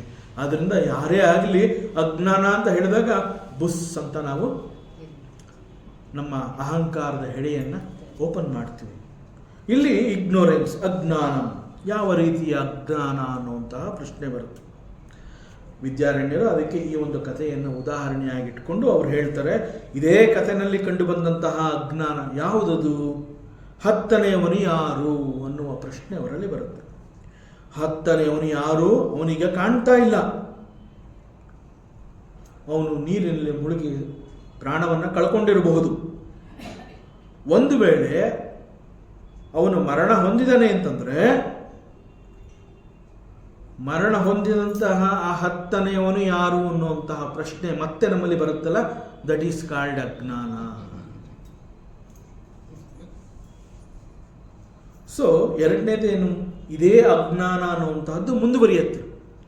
ಅಲ್ಲಿಗೆ ನಮ್ಮನ್ನು ಅದು ಬಿಡಲಿಲ್ಲ. ಅಜ್ಞಾನ ಅನ್ನುವಂಥದ್ದು ಆ ಫಸ್ಟ್ ಸ್ಟೇಜ್ ಆದ ತಕ್ಷಣ ಅದು ನಮ್ಮನ್ನು ಬಿಡಲಿಲ್ಲ, ಮತ್ತೆ ಬಿಗಿಯಾಗಿ ಹಿಡ್ಕೊಳ್ಳುತ್ತೆ. ಸೊ ದ ಸೇಮ್ ಅಜ್ಞಾನ ಇಟ್ ಕಂಟಿನ್ಯೂಸ್. ದ ಸೇಮ್ ಅಜ್ಞಾನ ಅದು ಮುಂದುವರಿದಾಗ ಅದರ ಪರಿಣಾಮ ಏನು, ಆವರಣಂ. ಅಜ್ಞಾನದ ಪರಿಣಾಮ ಏನು ಅಂತಂದರೆ, ಈ ಆವರಣ ಅಂತ ನಾವೇನು ಹೇಳ್ತೀವಿ, ಅದು ಸತ್ಯವನ್ನು ಮುಚ್ಚಿ ಹಾಕಿರುತ್ತೆ, ಕವರ್ ಮಾಡಿಬಿಟ್ಟಿರುತ್ತೆ. Covering the truth. ಹೇಗೆ ಅಂತಂದರೆ ಮತ್ತೆ ಅದೇ ಕತೆ. ಸೊ ಈ ಕತೆ ಯಾರು ಮರಿಬಾರ್ದು, ಕತೆ ಜೊತೆನಲ್ಲೇ ಹೋಗ್ತಾ ಇರಬೇಕು. ಸೊ ಅದು ಹೇಗೆ ಅಂತಂದರೆ, ನಮ್ಮ ಸ್ನೇಹಿತನಾದ 10ನೇಯವನು ಕಾಣ್ತಾ ಇಲ್ಲ ಅವನು. ಸೊ ನ ಅಸ್ತಿ ನ ಭಾತಿ. ನನಗೆ ಅವನು ಕಾಣಿಸ್ತಾ ಇಲ್ಲ, ಸೊ ಅವನು ಬದುಕಿರುವಂತಹ ಸಾಧ್ಯತೆ ಕೂಡ ಇಲ್ಲ. ಅಜ್ಞಾನ ಅನ್ನುವಂತಹದ್ದು ಮುಂದುವರೆದಾಗ ಈ ರೀತಿ ಒಂದು ಕನ್ಕ್ಲೂಷನ್ಗೆ ಬರ್ತೀವಿ, ರಾಂಗ್ ಕನ್ಕ್ಲೂಷನ್ಗೆ ಬರ್ತೀವಿ. ಅಂತಂದರೆ ತಪ್ಪು ನಿರ್ಧಾರವನ್ನು ತಗೊಳ್ಳುವಂತಹ ಸಾಧ್ಯತೆಗಳು ಹೆಚ್ಚಾಗಿರುತ್ತೆ. 3ನೇದು ವಿಕ್ಷೇಪ. ಇಲ್ಲಿ ವಿಕ್ಷೇಪ ಅನ್ನೋದಕ್ಕೆ ಅವ್ರು ಹೇಳ್ತಾರೆ ದ ಸ್ಟೇಜ್ ಆಫ್ ಸಫರಿಂಗ್. ಯಾವುದದು ಸ್ಟೇಜ್ ಆಫ್ ಸಫರಿಂಗ್? 10ನೇಯವನು ಕಾಣ್ತಾ ಇಲ್ಲ ಅಂತ ಅವರೆಲ್ಲರೂ ಅಳ್ತಾ ಇದ್ದಾರಲ್ಲ, ದಟ್ ಈಸ್ ಸಫರಿಂಗ್. ಅವನು ಇಲ್ಲ ಅಂತ ಹೇಳಿ ಗೋಳಾಡ್ತಾ ಇದ್ದಾರೆ, ಅಳ್ತಾ ಇದ್ದಾರೆ. ಹಾಗಾದರೆ ಈ ಒಂದು ವಿಕ್ಷೇಪ, ಈ ಒಂದು ಸಫರಿಂಗ್ ಹೇಗೆ ಉತ್ಪತ್ತಿ ಆಯಿತು? 10 ಜನಗಳಿಗೆ ಒಟ್ಟಿಗೆ ಸಂಕಟ ಅನ್ನುವಂತಹದ್ದಾಯ್ತಲ್ಲ, ಹೇಗೆ ಉತ್ಪತ್ತಿ ಆಯಿತು? This is totally based on ignorance, ಅಜ್ಞಾನ. ಬಿಕಾಸ್ ಆಫ್ ದಿ ಅಜ್ಞಾನ ಮತ್ತು ಮುಂದುವರೆದು ಆವರಣದ ಕಾರಣದಿಂದ ಸತ್ಯ ಅನ್ನುವಂಥದ್ದು ಮುಚ್ಚಿ ಹೋಗಿರುತ್ತೆ.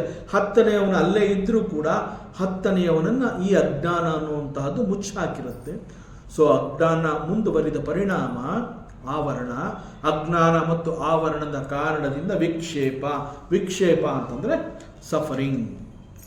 ಸೊ ಆ್ಯಕ್ಚುಲಿ ವಿಕ್ಷೇಪ ಅಂತಂದರೆ it is projection. What is it projecting? ಅದು ಯಾವುದನ್ನು ಪ್ರೊಜೆಕ್ಟ್ ಮಾಡ್ತಾ ಇದೆ? ಇಲ್ಲಿ ಯಾವುದನ್ನು ಪ್ರೊಜೆಕ್ಟ್ ಮಾಡ್ತಾ ಇದೆ ಅಂತಂದರೆ, ಇಲ್ಲದೇ ಇರುವಂತಹ ಒಂದು ಘಟನೆಯನ್ನು ಅದು ಮತ್ತೆ ಹುಟ್ಟಿ ಹಾಕ್ತಾ ಇದೆ. ಅದು ನದಿಯನ್ನು ದಾಟುವುದಕ್ಕೆ ಮುಂಚೆ ನಾವು 10 ಜನ ಇದ್ವಿ, 10 ಜನ ಸ್ನೇಹಿತರು ಒಟ್ಟಿಗೆ ಆ ದಡದಲ್ಲಿ ಇದ್ವಿ, ನದಿಯನ್ನು ದಾಟಿದ್ವಿ. ನದಿಯನ್ನು ದಾಟಿದ ನಂತರ ನಾವು 10 ಜನ ಇದೀವ ಅನ್ನೋಂಥದ್ದನ್ನು ನಾವು ಕನ್ಫರ್ಮ್ ಮಾಡ್ಕೊಂಡ್ವಿ. ಕನ್ಫರ್ಮ್ ಮಾಡ್ಕೋಬೇಕಾದ್ರೆ ಗೊತ್ತಾಯಿತು 10ನೇಯವನ ಲೆಕ್ಕ ಸಿಗ್ತಾ ಇಲ್ಲ, 10ನೇವನು ಎಲ್ಲೋ ಕಾಣ್ತಾ ಇಲ್ಲ. ಹಿ ಈಸ್ ನಾಟ್ ಸೀನ್, ನ ಭಾತಿ, ಅವನು ಕಾಣ್ತಾ ಇಲ್ಲ. ಸೊ ನ ಅಸ್ತಿ, ಅವನು ಇಲ್ಲ. ಬಹುಶಃ ನದಿಯಲ್ಲಿ ಮುಳುಗಿ ಅವನು ಸತ್ತು ಹೋಗಿರಬಹುದು. ಆದರೆ ಆಕ್ಚುಲ್ ಆಗಿ ಇದು ಯಾವುದು ಸತ್ಯವೇ ಅಲ್ಲ. 10ನೇಯವನು ಮುಳುಗಿಲ್ಲ, 10ನೇಯವನು ಮರಣವನ್ನು ಹೊಂದಿಲ್ಲ. ಆದರೂ ಕೂಡ ಅದು ಸತ್ಯವನ್ನು ಮುಚ್ಚಿ ಹಾಕಿರುತ್ತೆ. ಯಾಕೆ ಮುಚ್ಚಿ ಹಾಕಿದೆ? Because of the ajnana and avarana. Because of ajnana and avarana, vikshepa, it is projecting what? ಅಸತ್ಯವನ್ನು ಪ್ರೊಜೆಕ್ಟ್ ಮಾಡ್ತಾ ಇದೆ.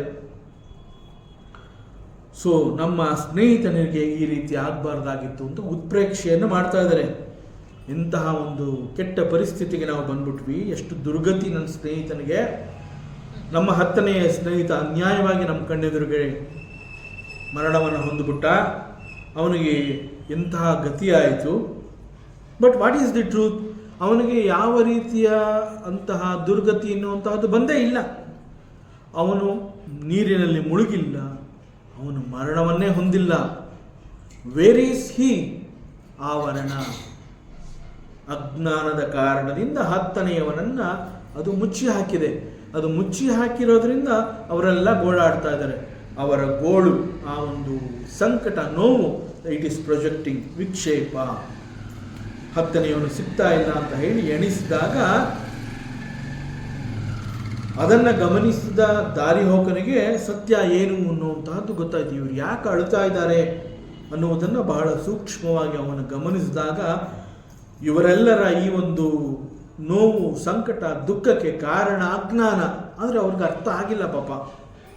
ಆದರೆ ಆ ವ್ಯಕ್ತಿಗೆ ಗೊತ್ತಾಗುತ್ತೆ. ಎಣಿಸ್ತಾ ಇರುವಂತಹ ವ್ಯಕ್ತಿ ತನ್ನನ್ನು ಬಿಟ್ಟು ಕೌಂಟ್ ಮಾಡ್ತಾ ಇದ್ದಾನೆ. ಆಗ ಅವನು ಹೇಳ್ತಾನೆ, ಅಳಬೇಡಿ, ನೀವು ಯಾರು ಅಳಬೇಡಿ, ಗೋಳಾಡಬೇಡಿ. 10ನೇಯವನನ್ನು ಹುಡುಕೊಡೋ ಅಂತಹದ್ದು ನನ್ನ ಕೆಲಸ, ನನ್ನ ಜವಾಬ್ದಾರಿ, ಅದು ನಾನು ಮಾಡಿಕೊಡ್ತೀನಿ. ಮತ್ತು ನಿಮ್ಮೆಲ್ಲರಿಗೂ ನಾನು ಭರವಸೆಯನ್ನು ಕೊಡ್ತೀನಿ. ಅವನು ಮರಣವನ್ನು ಹೊಂದಿಲ್ಲ, ಅವನು ಕಳೆದು ಹೋಗಿಲ್ಲ, ಅವನು ಬದುಕಿದ್ದಾನೆ, ಧೈರ್ಯವಾಗಿರಿ. ಅವನು ಇಲ್ಲೇ ಇದ್ದಾನೆ, ಬದುಕಿದ್ದಾನೆ, ಅವನು ಮರಣವನ್ನು ಹೊಂದಿಲ್ಲ. ದಿಸ್ ಭರವಸೆ, this assurance is called the indirect knowledge. ಅವ್ರು ಯಾರು ಕೂಡ ಇನ್ನೂ 10ನೇಯವನನ್ನು ನೋಡಿಲ್ಲ. ಆದರೂ ಕೂಡ ಅವರಿಗೆ ಕಿವಿಗೆ ಬಿದ್ದಂತಹ ಶಬ್ದ ಏನು? 10ನೇಯವನು ಬದುಕಿದ್ದಾನೆ. ಇನ್ನೂ ನೋಡಿಲ್ಲ, ಆದರೆ ಅವನು ಬದುಕಿದ್ದಾನೆ. ಬದುಕಿರೋಂತಹ 10ನೇಯವನನ್ನು ಹೀಗೆ ಹುಡುಕಿ ಕೊಡ್ತಾರೆ. ಆದ್ದರಿಂದ ನಾವು ಅಳಬಾರ್ದು. ಆ ಕ್ಷಣದಲ್ಲಿ ಅವರ ಒಂದು ಆ ಭರವಸೆ, ಕೇವಲ 10ನೇಯವನು ಇನ್ನೂ ಸಿಕ್ಕಿಲ್ಲ, ಇನ್ನೂ ಅವರಿಗೆ there is no realization point. ಅವರಿಗೆ ಅನುಭವವೇ ಆಗಿಲ್ಲ. ಕೇವಲ ಭರವಸೆಯ ಕಾರಣದಿಂದ ಅವರಿಗೆ ಸಮಾಧಾನ ಆಯಿತು. ಸೊ ಅವನನ್ನು ನಿಮಗೆ ಹುಡುಕೊಡ್ತೀನಿ, ಅಳಬೇಡಿ. So the knowledge about the 10th person that he is not dead. ಆದರೆ ಅವನಿನ್ನೂ ಸಿಕ್ಕಿಲ್ಲ. ನೋಡದೆ ಹೋದರೂ ಕೂಡ ಅವರಿಗೆ ಸಮಾಧಾನ ಆಯಿತು. 10ನೇಯವನು ಇನ್ನೂ ಸಿಕ್ಕಿಲ್ಲ, ಆದರೆ ಅವನು ಬದುಕಿದ್ದಾನೆ, ಅವನನ್ನು ಹುಡುಕೊಡ್ತೀನಿ ಅಂತ ಹೇಳಿರುವಂತಹ ಒಂದು ಭರವಸೆ ಅವರಿಗೆ ಸಮಾಧಾನ ಆಯಿತು, ಆನಂದವಾಯಿತು, ಆಶ್ಚರ್ಯ ಆಯಿತು. ಹೇಗೆ? ಬಿಕಾಸ್ ಆಫ್ ಪರೋಕ್ಷ ಜ್ಞಾನ, indirect knowledge. So what is direct realization? Direct knowledge ಅಂದ್ರೇನು? ನೇರವಾಗಿ ಅನುಭವ ಆಗುವಂತಹ ಹಂತ ಅದು. ಯಾವಾಗ ಆ ದಾರಿ ಹೋಗ ಅವರಲ್ಲಿ ಒಬ್ಬರನ್ನು ಕರೆದು, ಇಲ್ಲಿ ನಿಂತಿದ್ದಾರಲ್ಲ ಅವರೆಲ್ಲರನ್ನ ನೀನು ಎಣಿಸು ಅಂತ ಹೇಳ್ತಾನೆ. ಹೀಗೆ ಹೇಳಿ ಅವರೆಲ್ಲರಿಗೂ ಎಣಿಸೋದಕ್ಕೆ ಹೇಳ್ತಾನೆ. 1, 2 ಅಲ್ಲಿಂದ ಪ್ರಾರಂಭ ಆಗಿ ಇವನು 9ನೇಯವನು ಅಂತ ಹೇಳಿದ ಕೂಡಲೇ ಆ ದಾರಿ ಹೋಕ ಏನು ಮಾಡ್ತಾನೆ?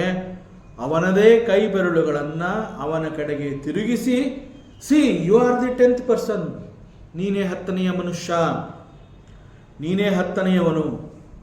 ಆಗ ಅವನಿಗೆ ಅನುಭವ ಆಗತ್ತೆ, ಆಶ್ಚರ್ಯ ಆಗತ್ತೆ, ಸಂತೋಷ ಆಗತ್ತೆ. ಓ, ನಾನೇ 10ನೇಯವನು, ನಾನು ಸತ್ತಿಲ್ಲ, ನನಗೆ ಮರಣ ಆಗಿಲ್ಲ, I am the 10th person. So this is called ಅಪರೋಕ್ಷ ಜ್ಞಾನ.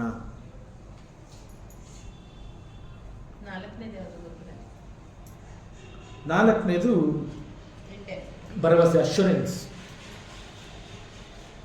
ಆರನೇದೇನು? ದುಃಖ ನಿವೃತ್ತಿ. ದುಃಖ ನಿವೃತ್ತಿ ಅಂತಂದ್ರೆ ಏನು? ಅವರೇನು ಒಂದು ನೋವು ಸಂಕಟನ ಅನುಭವಿಸ್ತಾ ಇದ್ರು, that sorrow it goes away, no more sufferings. ಇನ್ನು ಅವರು ಅಳುವಂತಹ ಅವಶ್ಯಕತೆ ಇಲ್ಲ. ನಮ್ಮ ಸ್ನೇಹಿತ ನೀರಿನಲ್ಲಿ ಮುಳುಗಲಿಲ್ಲ ಹಾಗೂ ಅವನು ಮರಣವನ್ನು ಹೊಂದಿಲ್ಲ. ಇಲ್ಲಿಯವರೆಗೆ ಹತ್ತರೆಯವನಿಗಾಗಿ ನಾವೆಲ್ಲ ದುಃಖ ಮಾಡ್ತಾ ಇದ್ವಿ, ಅಳ್ತಾ ಇದ್ವಿ, ಗೋಳಾಡ್ತಾ ಇದ್ವಿ.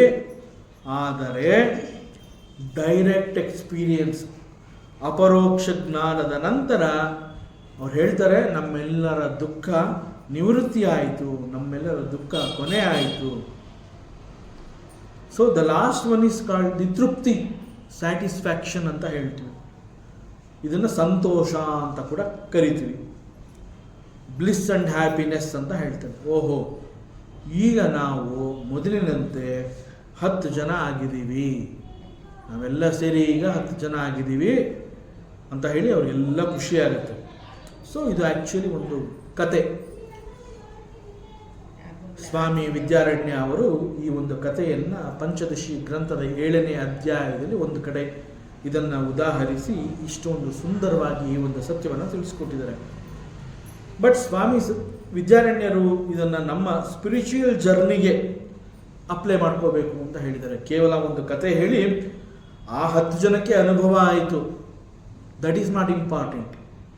ನಿಮಗೆ ಆಗಬೇಕು ಆ ಅನುಭವ, ನಿಮಗೆ ಸಂತೋಷ ಆಗಬೇಕು, ನಿಮ್ಮ ದುಃಖ, ನಿಮ್ಮ ಸಂಕಟ, ನಿಮ್ಮ ನೋವು ಅದು ನಾಶ ಆಗಬೇಕು. ಕಥೆನಲ್ಲಿ ಆ 10 ಜನಕ್ಕೂ ಆದಂತಹ ಅನುಭವ ನಿಮ್ಗಳಿಗೂ ಆಗಬೇಕು. ಸೊ ನಿಮ್ಮ ಸ್ಪಿರಿಚುವಲ್ ಜರ್ನಿಯಲ್ಲಿ ಇದನ್ನು ಹೇಗೆ ಅಳವಡಿಸ್ಕೋಬೇಕು, how to apply this. So the spiritual journey of a jiva. ಯಾರು ಆ ಜೀವ? ಸ್ವಾಮಿ ವಿದ್ಯಾರಣ್ಯರು ನಮ್ಮನ್ನು ಕುರಿತು ಜೀವ ಅಂತ ಹೇಳಿದರು. ಈ 7 ವಿವಿಧ ಹಂತಗಳನ್ನು ನಾವು ನಮ್ಮ ಸಾಧನೆಯಲ್ಲಿ ನಾವು ಕೂಡ ಅಪ್ಲೈ ಮಾಡ್ಕೋಬೇಕು. ಆಗ ವಿ ಆಲ್ಸೋ ಫೀಲ್ ದಿ ತೃಪ್ತಿ, ನಮಗೂ ಕೂಡ ಆ ಒಂದು ಅನುಭವ ಆಗತ್ತೆ. ನಮ್ಮ ಒಂದು ತೃಪ್ತಿ ನಮ್ಗೆ ಯಾವಾಗ ಅಂತಂದ್ರೆ, ಹೇಗೆ ಆ 7th ಸ್ಟೇಜ್, ಆ 7ನೇ ಹಂತದಲ್ಲಿ ಆಫ್ಟರ್ ಡೈರೆಕ್ಟ್ ನಾಲೆಡ್ಜ್ ಅನುಭವ ಆದ ನಂತರ ಅವ್ರಿಗೆ ಹೇಗೆ ಒಂದು ತೃಪ್ತಿ ಸಿಕ್ತು, ಆ ಒಂದು ತೃಪ್ತಿ ನಿಮಗೂ ಕೂಡ ನಿಮ್ಮ ಸ್ಪಿರಿಚುವಲ್ ಜರ್ನಿನಲ್ಲಿ ಕೊನೆಯಲ್ಲಿ ಸಿಗುತ್ತೆ. ಅದರಿಂದ ಸ್ಟಾರ್ಟ್ ದಿ ಸಾಧನೆಯನ್ನು ನೀವು ಪ್ರಾರಂಭ ಮಾಡಿ. ಸೊ ಹೀಗೆ ಕೊನೆಯಲ್ಲಿ ಈ ಒಂದು ತೃಪ್ತಿ ಸಿಗತ್ತೆ ಅಂತ ಹೇಳಿದಾಗ ಈ 7 ಹಂತಗಳನ್ನು ನಾವು ನಮ್ಮ ಬದುಕಿನಲ್ಲಿ ಅಳವಡಿಸಿಕೊಂಡಾಗ ಅದು ಯಾವ ರೀತಿ ಇರುತ್ತೆ. So that we have to analyse. So ಅದರಲ್ಲಿ ಅವ್ರು ಹೇಳ್ತಾರೆ, ನಾವು we have to analyse. So ಈ ಜೀವ ಅಂತ ಕರೆಸ್ಕೊತಾ ಇರುವಂತಹ ನಾವುಗಳು ಸಂಪೂರ್ಣವಾಗಿ ಅಜ್ಞಾನದಿಂದ ಕೂಡಿದ್ದೀವಿ. ಯಾವ ರೀತಿಯ ಅಜ್ಞಾನ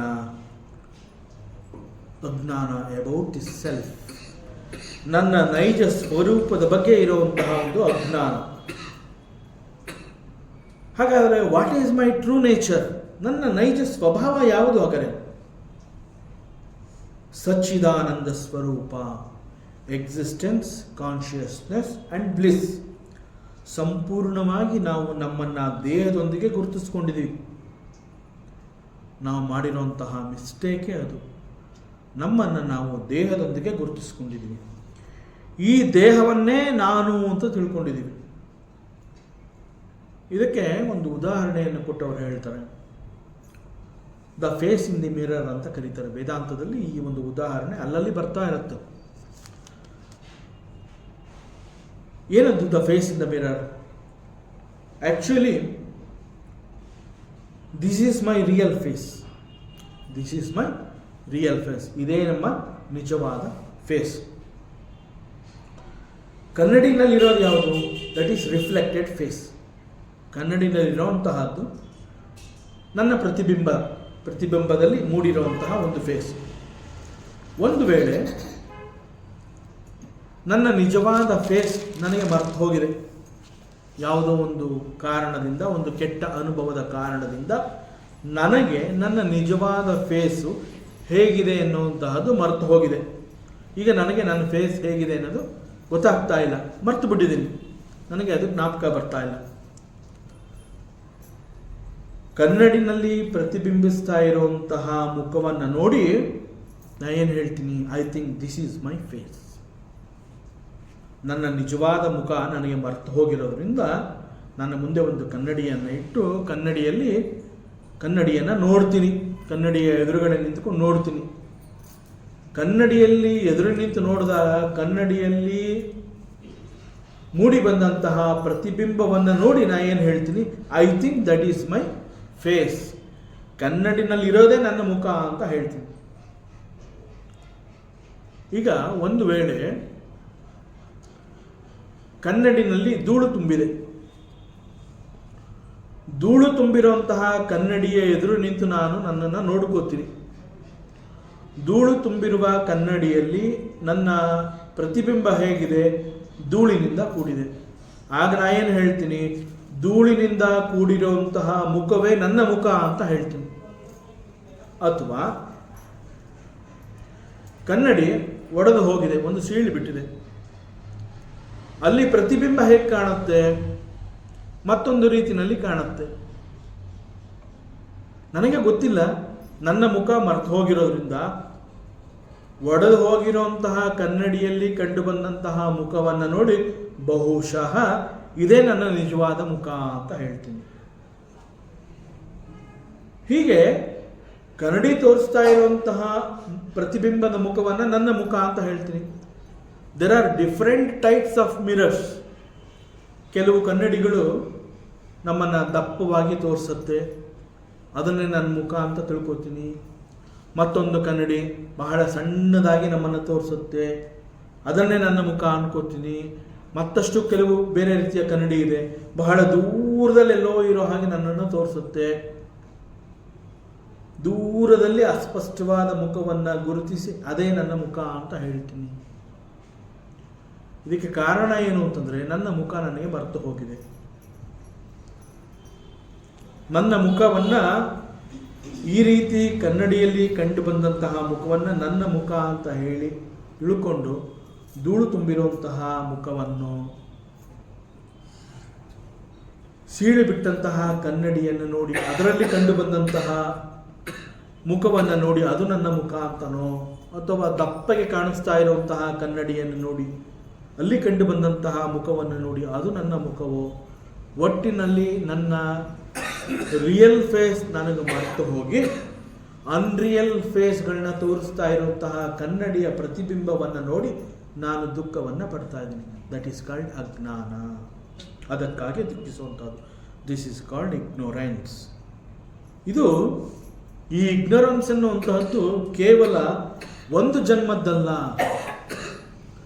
ಎಷ್ಟೋ ಜನ್ಮಗಳಿಂದ ನಡೆದು ಬಂದಂತಹ ಜೀವನ ಕತೆ, ಒಬ್ಬ ಜೀವನ ಕತೆ.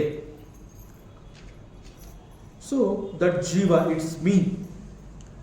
ಅದರ ಪ್ರಕಾರ ನಾನು ಅಂತಂದರೆ ದೇಹ. ಯಾಕೆ ಅಂತಂದರೆ ದೇಹವನ್ನು ನಂಬಿ ಇಲ್ಲಿ ನಾನು ಬದುಕನ್ನು ಮಾಡ್ತೀನಿ. ಸೊ ಅಜ್ಞಾನ ಅಥವಾ ಇಗ್ನೋರೆನ್ಸ್ ಅಂತ ಹೇಳಿದಾಗ ಇಟ್ ಈಸ್ ಬಿಗಿನಿಂಗ್ಲೆಸ್. ಅದು ಈ ಜನ್ಮದ್ದಲ್ಲ, ಈಗ ಪ್ರಾರಂಭ ಆಗಿರುವಂತಹದ್ದಲ್ಲ. ಮತ್ತು ಈ ಇಗ್ನೋರೆನ್ಸ್ ಅನ್ನುವಂತಹದ್ದು, ಈ ಅಜ್ಞಾನ ಅನ್ನುವಂತಹದ್ದು ನನ್ನನ್ನು ಇಲ್ಲಿಗೆ ಬಿಡೋದಿಲ್ಲ, ಇದು ನನ್ನನ್ನು ಮತ್ತಷ್ಟು ಮುಂದಕ್ಕೆ ಕರ್ಕೊಂಡು ಹೋಗುತ್ತೆ. ಅಜ್ಞಾನದಿಂದ ಕೂಡಿರುವಂತಹ ಒಬ್ಬ ಜೀವನ ಅವಸ್ಥೆ ಈ ರೀತಿಯಲ್ಲಿರುತ್ತೆ. ಸತ್ಯದ ದರ್ಶನ ಆಗದೇ ಇರೋದ್ರಿಂದ, ನೈಜ ಸ್ವರೂಪವನ್ನು ಮರೆತೇ ಇರೋದ್ರಿಂದ ಒಬ್ಬ ಜೀವ ಹೀಗೆ ಅಜ್ಞಾನ ಅವನನ್ನು ಎಲ್ಲೆಲ್ಲಿ ಕರ್ಕೊಂಡು ಹೋಗುತ್ತೆ, ಅಲ್ಲಲ್ಲಿ ಅಜ್ಞಾನದ ಹಿಂದೆ ಹೋಗ್ತಾ ಇರ್ತಾನೆ ಒಬ್ಬ ಜೀವ. ಅಲ್ಲಿ ಆಗುವಂತಹ ಎಲ್ಲ ಘಟನೆಗಳನ್ನು ನೆನೆದು ಅದು ನನಗೆ ಸಂಬಂಧಪಟ್ಟಿದ್ದು ಅಂತ ಹೇಳಿ ಅಳ್ತಾ ಇರ್ತಾನೆ. So this is the first stage. Second stage ಏನು? ವಿದ್ಯಾರಣ್ಯರು ಹೇಳ್ತಾರೆ, ದ ಸೆಕೆಂಡ್ ಸ್ಟೇಜ್ ಇಸ್ ಆವರಣ. ಏನದು ಆವರಣ? ಆವರಣ ಅಂತಂದರೆ it is the expression of the ignorance. ಅಜ್ಞಾನವನ್ನು ಮುಂದುವರಿಸಿದಾಗ ಅದರ ಪರಿಣಾಮವನ್ನು ಕುರಿತು ಹೇಳಿರುವಂತಹದ್ದು. ಅಜ್ಞಾನ ಪ್ರವೇಶಿಸಿದಾಗ ಉಂಟಾಗುವಂತಹ ಪರಿಣಾಮ ಏನು ಅಂತಂದರೆ it covers the real nature. ಸತ್ಯವನ್ನು ಅದು ಮುಚ್ಚಿ ಹಾಕಿರುತ್ತೆ. ಸತ್ಯ ಇದ್ರೂ ಕೂಡ ಸತ್ಯ ನಮಗೆ ಕಾಣೋದಕ್ಕೆ ಸಿಗೋದಿಲ್ಲ. ಕವರಿಂಗ್ ಆಫ್ ದಿ ಟ್ರೂತ್ ಅಂತ ಹೇಳ್ತಾರೆ. ಅದರ ಪರಿಸ್ಥಿತಿ ಹೇಗೆ ಅಂತಂದರೆ, ಆ 10 ಜನಗಳಿಗೆ ಹೇಗೆ ನ ಭಾತಿ ನ ಅಸ್ತಿ, 10ನೆಯವನು ಕಾಣ್ತಾ ಇಲ್ಲ, ಆದ್ರಿಂದ ಅವನಿಲ್ಲ. ನ ಭಾತಿ, ಅವನು ಕಾಣ್ತಾ ಇಲ್ಲ, ಸೊ ನ ಅಸ್ತಿ, ಅವನ ಎಕ್ಸಿಸ್ಟೆನ್ಸ್ ಇಲ್ಲಿ ಇಲ್ಲ. ಈಗ ಉದಾಹರಣೆಗೆ ಶಾಸ್ತ್ರ ಮತ್ತು ವೇದಾಂತ ನಮ್ಮನ್ನ ಕರೆಯೋದೆ ಸಚ್ಚಿದಾನಂದ. ನಾನು ಸಚ್ಚಿದಾನಂದ ಅನ್ನುವಂತಹದ್ದು ಶಾಸ್ತ್ರಕ್ಕೆ ಗೊತ್ತು, ವೇದಾಂತಕ್ಕೆ ಗೊತ್ತು, ಒಬ್ಬ ಆಚಾರ್ಯನಿಗೆ ಗೊತ್ತು, ಗುರುವಿಗೆ ಗೊತ್ತು. ಆದರೆ the same truth about my true nature, ಗುರುವಿಗೆ ಗೊತ್ತಿರುವಂತಹ ಸತ್ಯ, ಶಾಸ್ತ್ರಕ್ಕೆ ಗೊತ್ತಿರುವಂತಹ ಸತ್ಯ, ವೇದಾಂತಕ್ಕೆ ಗೊತ್ತಿರುವಂತಹ ಸತ್ಯ, ಅದು ನನ್ನ ಬಗ್ಗೆ ಇವರೆಲ್ಲರಿಗೂ ಗೊತ್ತಿದೆ ನಾನು ಯಾರು ಅಂತ. ಆದರೆ ನಾನು ಯಾರು ಅನ್ನುವಂತಹದ್ದು ನನಗೆ ಗೊತ್ತಾಗ್ತಾ ಇಲ್ಲ. ನಾನು ಸಚ್ಚಿದಾನಂದ ಅಂತ ಇವರೆಲ್ಲ ಹೇಳಿದ್ರು ಕೂಡ ಎಂದೂ ಕೂಡ ನನಗೆ ನಾನು ಸಚ್ಚಿದಾನಂದ ಅನ್ನುವಂತಹ ಅನುಭವ ಆಗಿಲ್ಲ. ಯಾಕೆ ಆಗಿಲ್ಲ? ಒಂದು ವೇಳೆ ನಾನೇ ಸಚ್ಚಿದಾನಂದ ಆಗಿದ್ದ ಪಕ್ಷದಲ್ಲಿ ನನಗೆ ಕಷ್ಟ, ಸುಖ, ನೋವು, ನಲಿವು ಯಾಕೆ ಈ ದ್ವಂದ್ವಗಳ ಅನುಭವ ಆಗ್ತಾ ಇದೆ? ಸಚ್ಚಿದಾನಂದ ಅಂತಂದ್ರೆ ಏನು? He is beyond all this. ನನ್ನನ್ನು ಸಚ್ಚಿದಾನಂದ ಅಂತ ಕರೀತಾ ಇದೆ, ಆದರೆ ನನಗೆ ಕಷ್ಟ ಸುಖದ ಅನುಭವ ಆಗ್ತಾ ಇದೆ, ನೋವು, ನಲಿವು, ಈ ದ್ವಂದ್ವಗಳ ಅನುಭವ ಆಗ್ತಾ ಇದೆ. ಇದು ಯಾಕೆ ಆಗುತ್ತೆ? ನಾನು ಸಚ್ಚಿದಾನಂದ ಆಗಿದ್ದ ಪಕ್ಷದಲ್ಲಿ ಇದು ಯಾವುದು ಆಗಬಾರ್ದಾಗಿತ್ತು. ಇದು ಹೇಗೆ ಅಂತಂದರೆ ಮತ್ತೆ ಅವರು ಹೇಳ್ತಾರೆ, 10ನೆಯ ಮನುಷ್ಯ ಅಲ್ಲೇ ಇದ್ದ, ಅವನಲ್ಲೇ ಇದ್ದಾನೆ ಮತ್ತು ಅವನು 10ನೆಯವನೇ ಆಗಿದ್ದಾನೆ. ಆದರೆ ಅವನಿಗೆ ನಾನು 10ನೆಯವನು ಅಂತ ಗೊತ್ತಾಗ್ತಾ ಇಲ್ಲ. ಎಣಿಸಿದ ಕೂಡಲೇ ಅವನೇನು ಹೇಳ್ತಾನೆ? 10ನೆಯವನು ಇಲ್ಲ. That means I am not experiencing the 10th person. ಅವನಿಗೆ ಏನು ಆ ರೀತಿ ಅನುಭವ ಆಗ್ತಾ ಇದೆ, ನಾನು 10ನೆಯವನು ಅಲ್ಲ ಅನ್ನುವಂಥ ಆ ಒಂದು ತೀರ್ಮಾನಕ್ಕೆ ಬರ್ತಾನೆ. ಅದೇ ರೀತಿ ಅಜ್ಞಾನದ ಕಾರಣದಿಂದ ನಾನು ಸಚ್ಚಿದಾನಂದನೇ ಆಗಿದ್ರೂ ಕೂಡ ನಾನು ಸಚ್ಚಿದಾನಂದ ಅನ್ನುವಂತಹ ಅನುಭವ ನನಗೆ ಆಗ್ತಾ ಇಲ್ಲ. ಇಲ್ಲಿ he is not experiencing the 10th person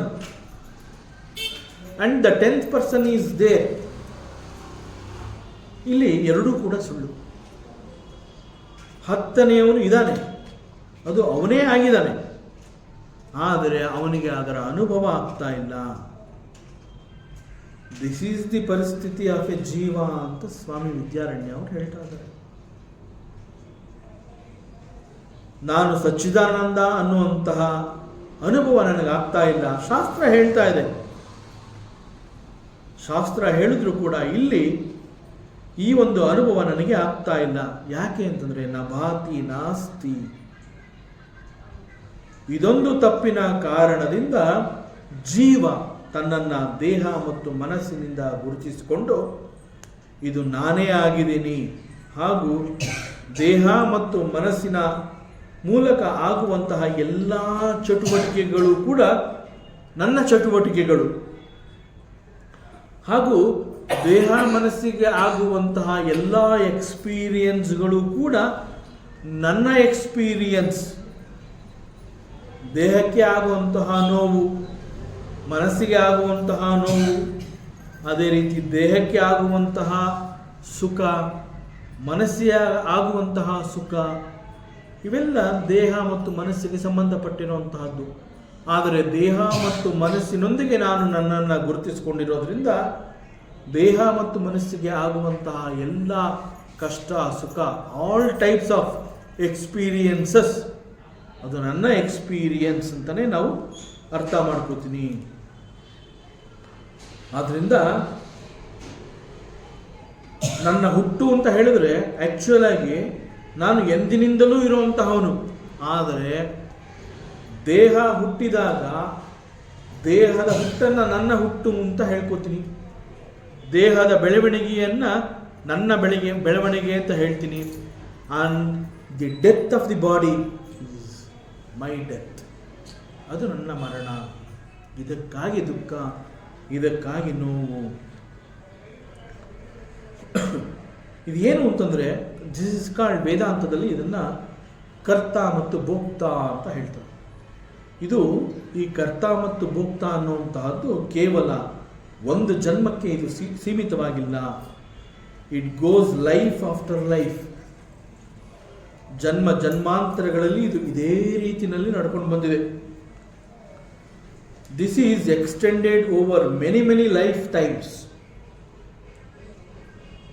this is called vikshepa, sufferings.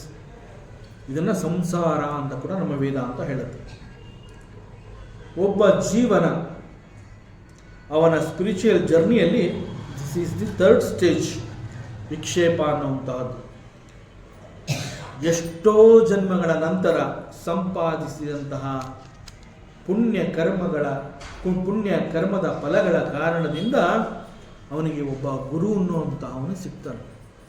ಒಬ್ಬ ಗುರು ಜೀವನಿಗೆ ಸಿಗಬೇಕು ಅಂತಂದರೆ ಅನೇಕ ಜನ್ಮಗಳಲ್ಲಿ ಅವನು ಪುಣ್ಯದ ಕೆಲಸವನ್ನು ಮಾಡಿರಬೇಕು. ಅನೇಕ ಜನ್ಮಗಳಲ್ಲಿ ಮಾಡಿದಂತಹ ಪುಣ್ಯ ಕರ್ಮಗಳ ಫಲ ಅವನಿಗೆ ಒಬ್ಬ ಗುರು ಸಿಗೋ ಹಾಗೆ ಮಾಡುತ್ತೆ. ಒಬ್ಬ ಗುರುವಿನಿಂದ ಅವನಿಗೆ ಒಂದು ಉಪದೇಶ ಸಿಗುತ್ತೆ. ಆ ಗುರು ಅವನಿಗೆ ವೇದಾಂತದ ಸತ್ಯಗಳನ್ನು ತಿಳಿಸ್ಕೊಡ್ತಾನೆ. ಸತ್ಯವನ್ನು ತಿಳಿಸಿದ ನಂತರ ಆ ಜೀವ ಈ ಸ್ಟಾರ್ಟ್ಸ್ ಎನ್ಕ್ವೈರಿ. ಅವನು ಅನೇಕ ಪ್ರಶ್ನೆಗಳನ್ನು ಮಾಡ್ತಾನೆ, ಅನೇಕ ಪ್ರಶ್ನೆಗಳನ್ನು ಕುರಿತು ಚಿಂತನೆಯನ್ನು ಮಾಡ್ತಾನೆ, ಸತ್ಯವನ್ನು ಹುಡುಕುವಂತಹ ಪ್ರಯತ್ನವನ್ನು ಮಾಡ್ತಾನೆ. ಸೊ ಅವನ ಪ್ರಶ್ನೆ ಯಾವ ಥರ ಇರುತ್ತೆ ಅಂತಂದರೆ, ಏನಪ್ಪ ಇದು, ವಾಟ್ ಈಸ್ ದಿಸ್ ಲೈಫ್? ಜೀವನ ಅಂತಂದರೆ ಏನು? ಇಲ್ಲಿ ಏನು ನಡೀತಾ ಇದೆ? What is going on here? ಇಲ್ಲೇನು ನಡೀತಾ ಇದೆ? ಇದೆಲ್ಲ ಯಾಕೆ ಈ ರೀತಿ ಆಗ್ತಾ ಇದೆ? ಯಾಕಿಷ್ಟು ನೋವು, ಯಾಕಿಷ್ಟು ಸಂಕಟ, ಇಷ್ಟು ದುಃಖ ಯಾಕೆ? ಜೀವನದ ಉದ್ದಕ್ಕೂ ಕೂಡ ಬರೀ ಸ್ಟ್ರಗಲ್. ಒಂದು ಜನ್ಮ ಅಂತ ಹೇಳಿ ತಗೊಂಡಾಗ ಸುಖ ಅನ್ನುವಂತಹದ್ದು ಕ್ಷಣಿಕ ಸುಖ, ದುಃಖವೇ ಅಧಿಕ. ಯಾಕೆ ಹೀಗೆ? ಇಂತಹ ಪ್ರಶ್ನೆಗಳು ಒಬ್ಬ ಜೀವನಲ್ಲಿ ಹುಟ್ಟಿದ ಕೂಡಲೇ ಇಂತಹ ಪ್ರಶ್ನೆಗಳು ಮಾಡಬೇಕು ಅಂತಂದರೆ ಅವನಿಗೊಬ್ಬ ಗುರು ಸಿಕ್ಕಿರ್ತಾನೆ. So he comes to the doorstep of spirituality. ಒಬ್ಬ ಗುರು ಕೂಡ, ಅವನ ಬಯಕೆ ಕೂಡ ಶಿಷ್ಯ ಇಂತಹ ಪ್ರಶ್ನೆಯನ್ನು ಕೇಳಲಿ ಅಂತ ಹೇಳಿ ಒಬ್ಬ ಗುರು ಕೂಡ ಕಾಯ್ತಾ ಇರ್ತಾನೆ. ಯಾಕೆ ಅಂತಂದರೆ ಅವನಲ್ಲಿ ಅಂತಹ ಪ್ರಶ್ನೆ ಬಂದಾಗ ಗುರು ಕೊಡೋ ಅಂತಹ ಉತ್ತರ ಅವನಿಗೆ ಅರ್ಥವಾಗುತ್ತೆ. ಏಕಾಏಕಿ ನಾನು ಉಪದೇಶವನ್ನು ಮಾಡ್ತೀನಿ ಅಂತ ಹೇಳಿ ಗುರು ಸಿದ್ಧವಾಗಿದ್ದರೂ ಕೂಡ ಶಿಷ್ಯ ಸಿದ್ಧವಾಗಿ ಇಲ್ಲದ ಪಕ್ಷದಲ್ಲಿ ಅವನಿಗೆ ಈ ಯಾವ ಸತ್ಯಗಳು ಕೂಡ ಗೊತ್ತಾಗೋದಿಲ್ಲ. So Guru will be waiting. ಯಾವಾಗ ಈ ಪ್ರಶ್ನೆಯನ್ನು ಮಾಡ್ತಾನೆ ಅಂತ ಹೇಳಿ ಗುರು ಕಾಯ್ತಾ ಇರ್ತಾನೆ. ಯಾವ ಕ್ಷಣದಲ್ಲಿ ಒಬ್ಬ ಶಿಷ್ಯ ಇಂತಹ ಪ್ರಶ್ನೆಯನ್ನು ಮಾಡ್ತಾನೆ, ಆಗ ಗುರು ಹಿ ಶೋಸ್ ದಿ ಡೈರೆಕ್ಷನ್, ಒಂದು ಮಾರ್ಗವನ್ನು ಸೂಚಿಸ್ತಾನೆ. ಇಂತಹ ಶಿಷ್ಯ ಪ್ರಶ್ನೆ ಮಾಡಿದಂತಹ ಸಂದರ್ಭವನ್ನು ಉಪಯೋಗಿಸಿಕೊಂಡು ಗುರು ಹೇಳ್ತಾನೆ, ಯು ಆರ್ ಟೋಟಲಿ ಮಿಸ್ಟೇಕನ್. ಬಹಳ ದೊಡ್ಡ ತಪ್ಪು ಮಾಡಿದೆಯಾ ನೀನು ಯಾರು ಅಂತ ನೀನು ತಿಳ್ಕೊಳ್ಳೇ ಇಲ್ಲ. ಆತ್ಮದ ಬಗ್ಗೆ ನೀನು ಪರಿಚಯವನ್ನೇ ಮಾಡಿಕೊಳ್ಳಿಲ್ಲ. You are actually Sachchidananda. You are pure consciousness. But because of the ignorance, ಅಜ್ಞಾನದ ಕಾರಣದಿಂದ ನೀನು ನಿನ್ನನ್ನು ದೇಹ ಮತ್ತು ಮನಸ್ಸಿನೊಂದಿಗೆ ಗುರುತಿಸಿಕೊಂಡು ಸಂಸಾರದಲ್ಲಿ ಬರುವಂತಹ ಎಲ್ಲ ನೋವು ನಲಿವುಗಳನ್ನು ನನ್ನದು ಅಂತ ಭಾವಿಸಿ you are suffering. So know the truth, ಸತ್ಯವನ್ನು ನೀನು ತಿಳ್ಕೋ. It is the body of the karma, ದೇಹದ ಕರ್ಮ, ಅದನ್ನು ದೇಹವೇ ಅನುಭವಿಸ್ಬೇಕು. ಬರೋಂತಹ ಫಲಗಳನ್ನು ದೇಹ ಅನುಭವಿಸ್ಬೇಕು ಅಂತ ಹೇಳಿ ದೇಹವನ್ನು ಬಿಟ್ಕೊಟ್ಬಿಡು. ಅದಕ್ಕೆ ನೀನು ಯಾಕೆ ದೇಹವನ್ನು ಇಟ್ಕೊಂಡು ಅದು ನನ್ನ ದೇಹ ಅಂತ ಹೇಳ್ತಾ ಇದೆಯಾ? ದೇಹದ ಧರ್ಮವನ್ನು ದೇಹಕ್ಕೆ ಬಿಟ್ಕೊಡ್ಬೇಕು. ಸೊ ಇಲ್ಲಿ ಒಬ್ಬ ಜೀವ ಏನು ಮಾಡ್ತಾನೆ, ದೇಹವನ್ನೇ ನಾನು ಅಂತ ತಿಳ್ಕೊಂಡಿರೋದ್ರಿಂದ ಆ ದೇಹದ ಮೂಲಕ ಅವನಿಗೆ ಅನುಭವ ಆಗುವಂತಹ ಎಲ್ಲ ಸುಖವನ್ನು ಮತ್ತು ಎಲ್ಲ ದುಃಖವನ್ನು ನನ್ನ ಸುಖ ನನ್ನ ದುಃಖ ಅಂತ ಹೇಳಿ ಅದನ್ನು ಅನುಭವಿಸ್ಕೊಂಡು ಅದೇ ಪ್ರಾಕ್ಟೀಸ್ ಮಾಡ್ತಾ ಹೋಗ್ತಾನೆ. ಅದಕ್ಕೆ ಗುರು ಏನು ಹೇಳ್ತಾನೆ ಅಂತಂದರೆ, know the truth, you are not the body. ನೀನು ಈ ದೇಹವಲ್ಲ, ಅದರ ಬದಲು ನೀನು ಅದನ್ನು ನಿನ್ನದಲ್ಲದ ನೋವು ನಲಿವುಗಳನ್ನು ನೀನು ಯಾಕೆ ನಂದು ಅಂತ ಅನ್ಕೋತಾ ಇದೆಯಾ? ಅದು ದೇಹಕ್ಕೆ ಸಂಬಂಧಪಟ್ಟಿರುವಂತಹದ್ದು, ಮನಸ್ಸಿಗೆ ಸಂಬಂಧಪಟ್ಟಿರುವಂತಹದ್ದು, ಬಿಟ್ಕೊಟ್ಬಿಡು. ನೀನು ಅವೆರಡೂ ಅಲ್ಲ ಅಪ್ಪ, ಈಚೆ ಬಾ. ನೀನು ಆ ಸಂಕೀರ್ಣದಿಂದ ನೀನು ಈಚೆ ಬಾ. ನೀನು ದೇಹವನ್ನು ನೋಡಬಹುದು, ಮನಸ್ಸನ್ನು ನೋಡಬಹುದು, ದೇಹ ಅನುಭವಿಸ್ತಾ ಇರುವಂತಹ ದುಃಖವನ್ನು ನೋಡಬಹುದು, ದೇಹ ಅನುಭವಿಸ್ತಾ ಇರುವಂತಹ ಸುಖವನ್ನು ನೋಡಬಹುದು. ನೀನು ಎಲ್ಲವನ್ನ ನೋಡುವವನಾಗು. You are a sakshi. Unnecessary ನೀನು ದೇಹದೊಂದಿಗೆ ನಿನ್ನನ್ನು ಗುರುತಿಸ್ಕೊಂಡ್ರೆ ಆ ಎಲ್ಲ ನೋವು ನಲಿವುಗಳು ನಿನ್ನ ಪಾಲ್ದಾಗತ್ತೆ. ಇದನ್ನು ನೀನು ಅರ್ಥ ಮಾಡ್ಕೋ. So you are not the body, you are not the mind, you are Sachchidananda. Acharya ಶಂಕರರು ಕೂಡ ಹೇಳ್ತಾರೆ, ಚಿದಾನಂದ ರೂಪಂ ಶಿವೋಹಂ ಭವೋಹಂ. ನೀನು ಹಾಗೆ ಆಗು. ಸೊ ಹೀಗೆ ಒಬ್ಬ ಜೀವನಲ್ಲಿ ಒಂದು ಎನ್ಕ್ವೈರಿ ಅಬೌಟ್ ದಿ ಟ್ರೂತ್ ಅನ್ನುವಂತಹದ್ದು ಸ್ಟಾರ್ಟ್ ಆದ ನಂತರ ಅವಾಗ ಅವನು ಹೇಳ್ತಾನೆ, ಓಹೋ, ನಾನು ಈ ದೇಹ ಅಲ್ಲ, ನಾನು ಈ ದೇಹ ಅಲ್ಲ, ನಾನು ಈ ಮನಸ್ಸಲ್ಲ, ನಾನು ಇದಕ್ಕಿಂತ ಬೇರೆಯೇ ಆಗಿದ್ದೀನಿ. ಸಂತ ಜ್ಞಾನೇಶ್ವರ ಅವರು ಒಂದು ಕಡೆ ಹೇಳ್ತಾರೆ, ಬಹಳ ದೊಡ್ಡ ಸೇಂಟ್. ಅವ್ರು ಹೇಳ್ತಾರೆ, ಇಲ್ಲಿ ಅನೇಕ ಜ್ಞಾನಿಗಳು ಬಂದು ಹೋಗಿದ್ದಾರೆ, ಅನೇಕ ಋಷಿಗಳು, ಪ್ರಾಚೀನ ಋಷಿ ಮುನಿಗಳು, ಅನುಭವಿಗಳು, ಜ್ಞಾನಿಗಳು, ಆಚಾರ್ಯರುಗಳು, ಅವರೆಲ್ಲ ಈ ಒಂದು ಆತ್ಮಜ್ಞಾನ ಆತ್ಮವಿದ್ಯೆಯನ್ನು ಬಹಳ ಚೆನ್ನಾಗಿ ಅರೆದು ಕುಡಿದು ಅವುಗಳನ್ನೆಲ್ಲ ಅರಗಿಸ್ಕೊಂಡ್ಬಿಟ್ಟಿದ್ದಾರೆ, ಜೀರ್ಣ ಮಾಡ್ಕೊಂಡ್ಬಿಟ್ಟಿದ್ದಾರೆ ಅವರು ಈ ಒಂದು ಆತ್ಮವಿದ್ಯೆಯನ್ನು. ಊಟ ಮಾಡಿದ ನಂತರ ಬಹಳ ತೃಪ್ತಿಯಿಂದ ಹೇಗೆ ನಾವು ತೇಗ್ತೀವಿ, ಆ ರೀತಿಯಲ್ಲಿ ಜ್ಞಾನಿಗಳಿಂದ ಹೊರಬಂದಂತಹ ತೇಗು ಈ ಒಂದು ಉಪನಿಷತ್ತುಗಳು. So they are called the Upanishads. ಹೀಗೆ ಜ್ಞಾನಿಗಳಿಂದ ನಮಗೆ ಸತ್ಯದ ಪರಿಚಯ ಆಗುತ್ತೆ. ಈಗ ಸಿಕ್ಕಿದಂತಹ ಜ್ಞಾನ ನಮ್ಮ ನೇರವಾದ ಅನುಭವ ಅಲ್ಲ, ಅನುಭವಿಗಳು ಹೇಳಿದ್ದು ನಾವು ತಿಳ್ಕೊಂಡ್ವಿ. ದಾರಿ ಹೋಗ ಹೇಳ್ತಾನೆ, the 10th man is not dead. ಅವನು ಮರಣವನ್ನು ಹೊಂದಿಲ್ಲ, ಅವನಿನ್ನೂ ಬದುಕಿದ್ದಾನೆ ಅಂತ ಹೇಗೆ ಒಬ್ಬ ದಾರಿ ಹೋಗ ಹೇಳ್ತಾನೆ, ಆ ರೀತಿಯಲ್ಲಿ ನೇರವಾಗಿ ಅನುಭವ ನಿನಗಿನ್ನೂ ಆಗಿಲ್ಲ, ಅನುಭವಿಗಳು ಹೇಳಿದ್ದಾರೆ, ಅವುಗಳನ್ನು ನಾವು ತಿಳ್ಕೊಂಡಿದ್ದೀವಿ. So this is indirect knowledge. ವೇದಾಂತದ ಸತ್ಯವನ್ನು ಕೇಳಬೇಕಾದ್ರೆ ಅದು ಎಷ್ಟು ಆನಂದವನ್ನು ಕೊಡುತ್ತೆ, ಎಷ್ಟು ನಮ್ಮಲ್ಲಿ ಉತ್ಸಾಹವನ್ನು ಕೊಡುತ್ತೆ. ಅನುಭವ ಆಗಿಲ್ಲ, ಕೇವಲ ಅನುಭವಿಗಳ ಮೂಲಕ, ಒಬ್ಬ ಗುರುವಿನ ಮೂಲಕ ಕೇಳಿದ್ದೆ ಅಷ್ಟು ನಮಗೆ ತೃಪ್ತಿಯನ್ನು ಕೊಡ್ತಾ ಇದೆ ಅಂತಂದ ಮೇಲೆ think about the direct experience. This is only indirect experience. ಇದು ಪರೋಕ್ಷ ಜ್ಞಾನ. ಏನು ಪರೋಕ್ಷ ಜ್ಞಾನ? ಬ್ರಹ್ಮ ಅಸ್ತಿ, ದೇರ್ ಈಸ್ ಎ ಬ್ರಹ್ಮನ್. ಅಲ್ಲೊಬ್ಬ ಭಗವಂತ ಅನ್ನೋನು ಇದಾನಪ್ಪ, ಅವನು ನಿನ್ನ ಎಲ್ಲ ನೋವು ಸಂಕಟಗಳನ್ನು ನಿವಾರಣೆ ಮಾಡ್ತಾನೆ ಅಂತ ಒಬ್ಬ ಗುರು ಹೇಳಿರುವಂತಹದ್ದು, ಯಾರೋ ಜ್ಞಾನಿಗಳು ಹೇಳಿರುವಂತಹದ್ದೇ ನಿನಗೆ ಜೀವನದಲ್ಲಿ ಅಷ್ಟೊಂದು ಉತ್ಸಾಹವನ್ನು ಕೊಡ್ತಾ ಇದೆ. ಕೇವಲ ಭರವಸೆ, ದೇವರಿದ್ದಾನೆ ಅಂತ ಅವನು ಹೇಳಿದಾನೆ, ನೀನು ಕೇಳಿದ್ಯಾ, ಕೇಳಿದ್ದಕ್ಕೆ ನಿನಗೆ ಇಷ್ಟು ತೃಪ್ತಿ ಆಗ್ತಾ ಇದೆ. ಪರೋಕ್ಷ ಜ್ಞಾನವೇ ನಿನಗೆ ಇಷ್ಟೊಂದು ತೃಪ್ತಿಯನ್ನು ಕೊಡ್ತಾ ಇದೆ ಅಂತಂದ ಮೇಲೆ ಅಪರೋಕ್ಷ ಜ್ಞಾನ ನಿನ್ನನ್ನು ಎಲ್ಲಿಗೆ ಕರ್ಕೊಂಡು ಹೋಗಬಹುದು?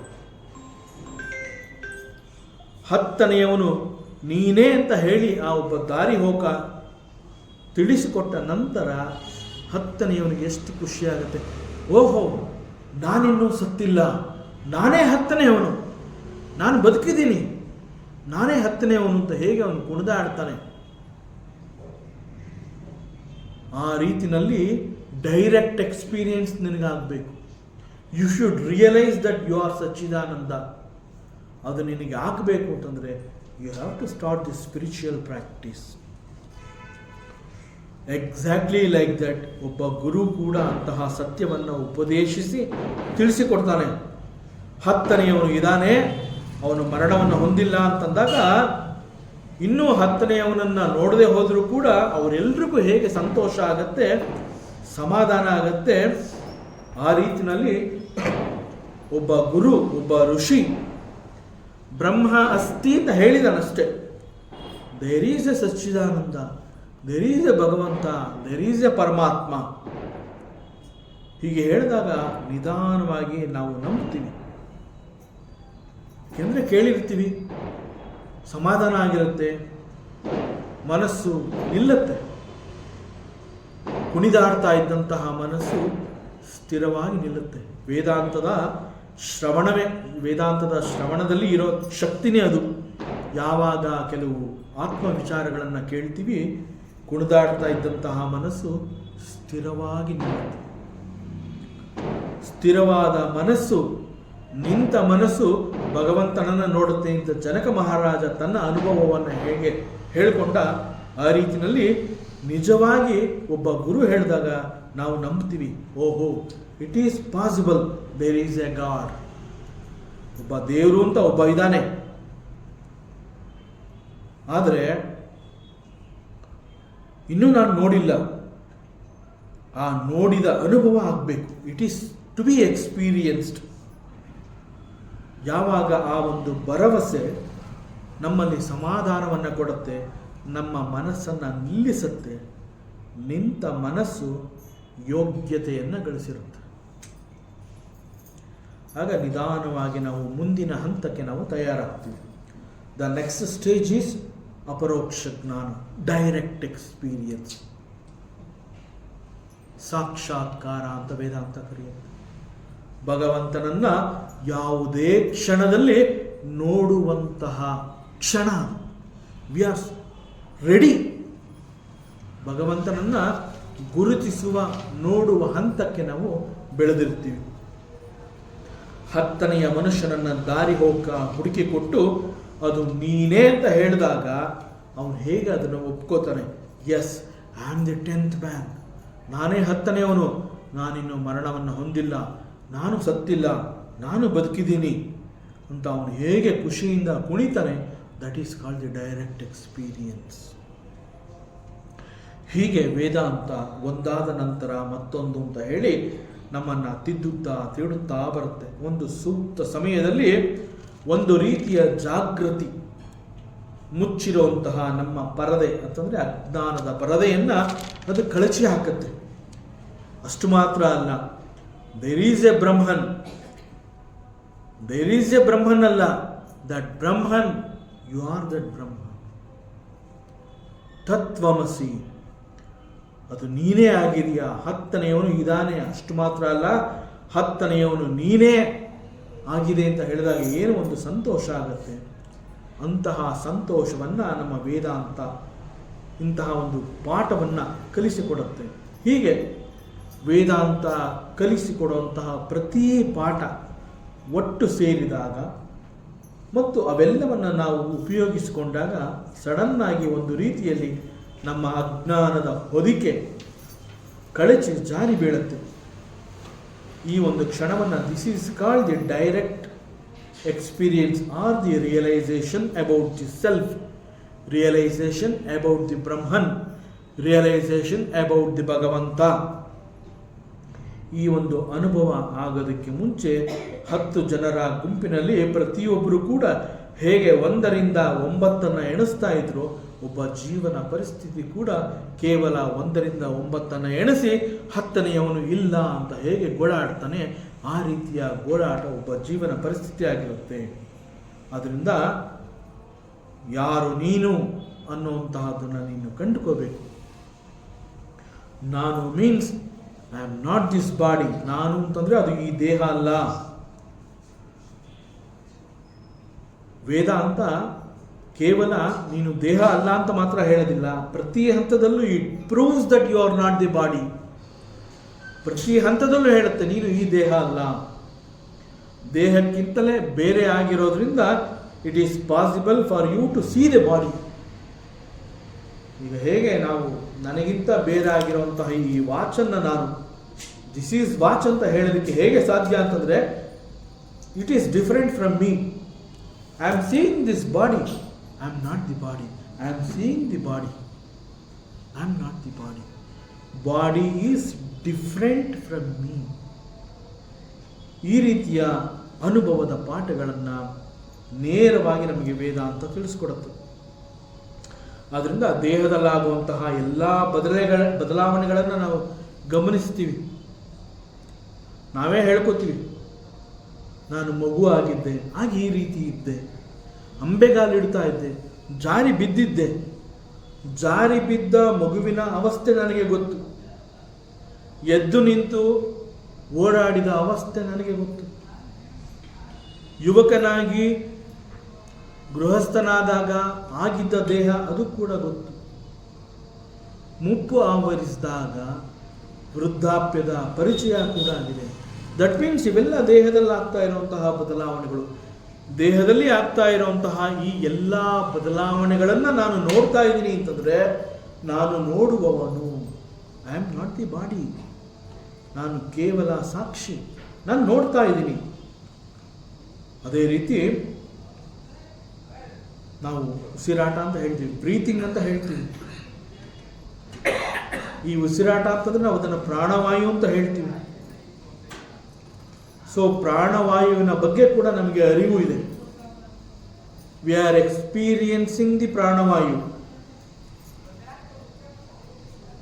ನಾವು ಪ್ರಾಣವಾಯುವನ್ನು ಎಕ್ಸ್ಪೀರಿಯನ್ಸ್ ಮಾಡ್ತಾ ಇರೋದರಿಂದ ಪ್ರಾಣವಾಯು ಕೂಡ ನಾನಲ್ಲ, ಅದರಂತೆ ನಾನು ಮನಸ್ಸು ಕೂಡ ಅಲ್ಲ. I am not the mind. ಮನಸ್ಸಿನಲ್ಲಿ ಆಗುವಂತಹ ಅನೇಕ ಆಲೋಚನೆಗಳು ಹಾಗೂ ಆಲೋಚನೆಗಳಲ್ಲಿ ಬದಲಾವಣೆಗಳನ್ನು ತಂದುಕೊಂಡಾಗ ಬದಲಾವಣೆಯಾದಂತಹ ಆಲೋಚನೆಗಳು ಕೂಡ ನನ್ನ ಗಮನಕ್ಕೆ ಬಂದಿದೆ. ಯಾಕೆಂದರೆ ಬೆಳಗ್ಗೆ ಹೇಳಿರ್ತೀನಿ, ನಾನು ಇವತ್ತು ಊಟ ಮಾಡೋದಿಲ್ಲ, I have taken this decision, this is my thinking. ಇವತ್ತು ನಾನು ಊಟ ಮಾಡೋದಿಲ್ಲ ಅಂತ ಹೇಳಿರ್ತೀನಿ. ನಾನು ಊಟ ಮಾಡಲ್ಲ ಅಂತ ಹೇಳಿರುವಂತಹ ಆ ಆಲೋಚನೆ ನನಗೆ ಗೊತ್ತಾಗಿದೆ. 1 ಗಂಟೆ ಆಗ್ತಾ ಇದ್ದಾಗೆ ಹಸಿವೆ ಜಾಸ್ತಿ ಆಯಿತು ಅಂತ ಹೇಳಿ, ಇಲ್ಲಪ್ಪ ನಾನು ಊಟ ಮಾಡ್ತೀನಿ ಅಂತ ಹೇಳಿ ನನ್ನದೇ ಆಲೋಚನೆಯನ್ನು ನಾನು ಬದಲಾಯಿಸ್ಕೋತೀನಿ. ಬದಲಾಯಿಸಿದ ಆಲೋಚನೆಯಂತೆ ಊಟವನ್ನು ಕೂಡ ಮಾಡ್ತೀನಿ. That means I am not the mind. ಮನಸ್ಸಿನಲ್ಲಿ ಆಗುವಂತಹ ಬದಲಾವಣೆಗಳು ಕೂಡ ನನ್ನ ಗಮನಕ್ಕೆ ಬರ್ತಾ ಇದೆ. ದೇಹದ ಬೆಳವಣಿಗೆ ಹೇಗೆ ನನ್ನ ಗಮನಕ್ಕೆ ಬಂತು, ಅದೇ ರೀತಿ ಆಲೋಚನೆಗಳು ಕೂಡ ನನ್ನ ಗಮನಕ್ಕೆ ಬಂದಿದೆ ಅಂತಂದರೆ, ಹೇಗೆ I am watching the body, I am not the body. I am watching the thoughts, I am not the mind. I am watching the breath, I am not the Pranavayu.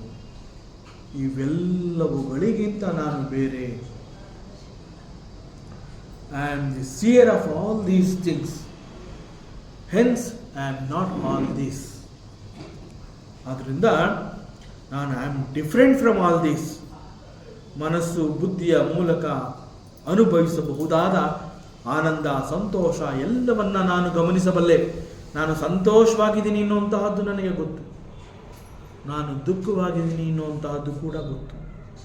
So ನನಗೆ ಎಲ್ಲವೂ ಅರಿವಾಗ್ತದೆ. ಅರಿವಾಗ್ತಾ ಇರುವಂತಹ ಎಲ್ಲವುಗಳನ್ನು ನಾನು ನೋಡ್ತಾ ಇದ್ದೀನಿ, ನಾನು ನೋಡುವವನು.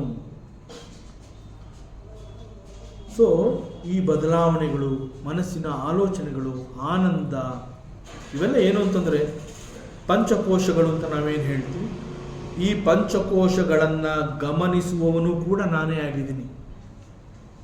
So I am not even the panchakoshas. I am not even the Panchakoshas. This knowledge about the self, ಯಾವುದದು knowledge, ಯಾವುದದು ಜ್ಞಾನ ಅಂತಂದರೆ, ನಾನು ದೇಹಕ್ಕಿಂತ ಬೇರೆ, ಮನಸ್ಸಿಗಿಂತ ಬೇರೆ, ಬುದ್ಧಿ ಆ್ಯಂಡ್ ಎಕ್ಸೆಟ್ರಾ ಪಂಚಕೋಶಗಳಿಗಿಂತ ಬೇರೆ, ಈ ಒಂದು ನಾನು ಬೇರೆ ಅನ್ನುವಂತಹದ್ದು ಏನು ನನ್ನ ಅರಿವಾಯಿತು, that is called the direct experience. That is the sakshatkara, aparoksha jnana. ಇವೆಲ್ಲ ನನ್ನ ಅನುಭವಕ್ಕೆ ಬರ್ತಾ ಇದೆ. So I am different from all these things. ಅದನ್ನೇ ಇಲ್ಲಿ ಬೃಹದಾರಣ್ಯಕ ಉಪನಿಷತ್ನಲ್ಲಿ ಹೇಳಿರುವಂತಹದ್ದು, ಆತ್ಮಾನಂ ಚೇತ್ ದ್ವಿಜಾನೀಯಾತ್ ಅಯಂ ಅಸ್ಮಿ ಇತಿ ಪುರುಷಃ. ಮಂತ್ರ ಈ ರೀತಿ ಹೇಳಿದೆ. ಹೇಗೋ ಏನೋ ಒಟ್ಟಿನಲ್ಲಿ ನಮಗೆ ಈ ರೀತಿ ಸತ್ಯದ ಅನುಭವ ಆದಾಗ, ಐ ಆಮ್ ದಿಸ್ ಆತ್ಮನ್, ನಾನು ಸಚ್ಚಿದಾನಂದ ಸ್ವರೂಪಿ. ಹಾಗಾದರೆ ಇಲ್ಲಿಯವರೆಗೆ ಸಾಧನೆಯಾದ ನಂತರ ನನಗೆ ಗೊತ್ತಾಗಿರುವಂತಹದ್ದಾದರೂ ಏನನ್ನು ನಾನು ಕಲ್ತ್ಕೊಂಡೆ? I am free from all these body, mind and complex. ದೇಹಕ್ಕೆ ಆಗುವ ಅನುಭವ ಅಂತಂದರೆ ಅದು ಬೆಳವಣಿಗೆ ಅಂತ ಹೇಳ್ತೀವಿ. ಎಲ್ಲ ರೀತಿಯ ಬೆಳವಣಿಗೆ, ಶೈಶಾವಸ್ಥೆಯಿಂದ ಹಿಡಿದು ಮುಪ್ಪಿನವರೆಗೆ, ಹಾಗೂ ಮನಸ್ಸಿಗೆ ಆಗುವಂತಹ ಅನುಭವಗಳು, that is the pleasure and sorrow, ನೋವು, ನಲಿವು, ಇವುಗಳು ಯಾವುದೂ ಕೂಡ ನನ್ನನ್ನು ಬಂದು ಮುಟ್ಟೋದಕ್ಕೆ ಸಾಧ್ಯ ಇಲ್ಲ. ಅವೆಲ್ಲವುಗಳನ್ನು ನಾನು ನೋಡುವವನು. ಐ ಆಮ್ ದಿ ವಿಟ್ನೆಸ್, ನಾನು ಸಾಕ್ಷಿ. ಹಸಿವು, ಬಾಯಾರಿಕೆ, ರೋಗ ಇತ್ಯಾದಿ ಇವೆಲ್ಲ ಪ್ರಾಣಕ್ಕೆ ಸಂಬಂಧಪಟ್ಟಿರುವಂತಹದ್ದು. ಅವುಗಳನ್ನು ಕೂಡ ನಾನು ಕೇವಲ ನೋಡ್ತಾ ಇದ್ದೀನಿ. ಆದ್ದರಿಂದ ಮತ್ತು ಲೈಕ್ಸ್ ಆ್ಯಂಡ್ ಡಿಸ್ಲೈಕ್ಸ್ ಅಂತ ಹೇಳ್ತೀವಿ, ಅದು ಕೂಡ ನಾನಲ್ಲ. ಅವುಗಳು ಕೂಡ ಬಂದು ನನ್ನನ್ನು ಮುಟ್ಟೋದಕ್ಕೆ ಸಾಧ್ಯ ಇಲ್ಲ. ನಾನು is not the body and mind. And ಅಷ್ಟು ಮಾತ್ರ ಅಲ್ಲ, ಇದೆಲ್ಲ ಸ್ಥೂಲ ದೇಹ ಅಂತ ಹೇಳಿದ್ಮೇಲೆ I am not even the sukshma deha. Because ಸೂಕ್ಷ್ಮ ದೇಹ ಅಂತ ಹೇಳಿದಾಗ it has got the seeds, karmabija. ಸೂಕ್ಷ್ಮವಾದಂತಹ ಕರ್ಮಬೀಜಗಳು ಸೂಕ್ಷ್ಮ ದೇಹದಲ್ಲಿ ಇರೋದ್ರಿಂದ ಅದು ಮುಂದಿನ ಸ್ಥೂಲ ದೇಹ ಯಾವ ರೀತಿ ನನಗೆ ಸಿಗಬೇಕು ಅಂತ ಹೇಳಿ, ಮತ್ತೊಂದು ಜನ್ಮ ನನಗೆ ಯಾವ ರೀತಿ ಸಿಗಬೇಕು ಅನ್ನುವಂತಹದ್ದನ್ನು ಡಿಸೈಡ್ ಮಾಡದೆ ಸೂಕ್ಷ್ಮ ದೇಹದಲ್ಲಿ ಕ್ರೋಢೀಕೃತವಾಗಿರುವಂತಹ ಸೂಕ್ಷ್ಮ ಕರ್ಮ ಬೀಜಗಳು.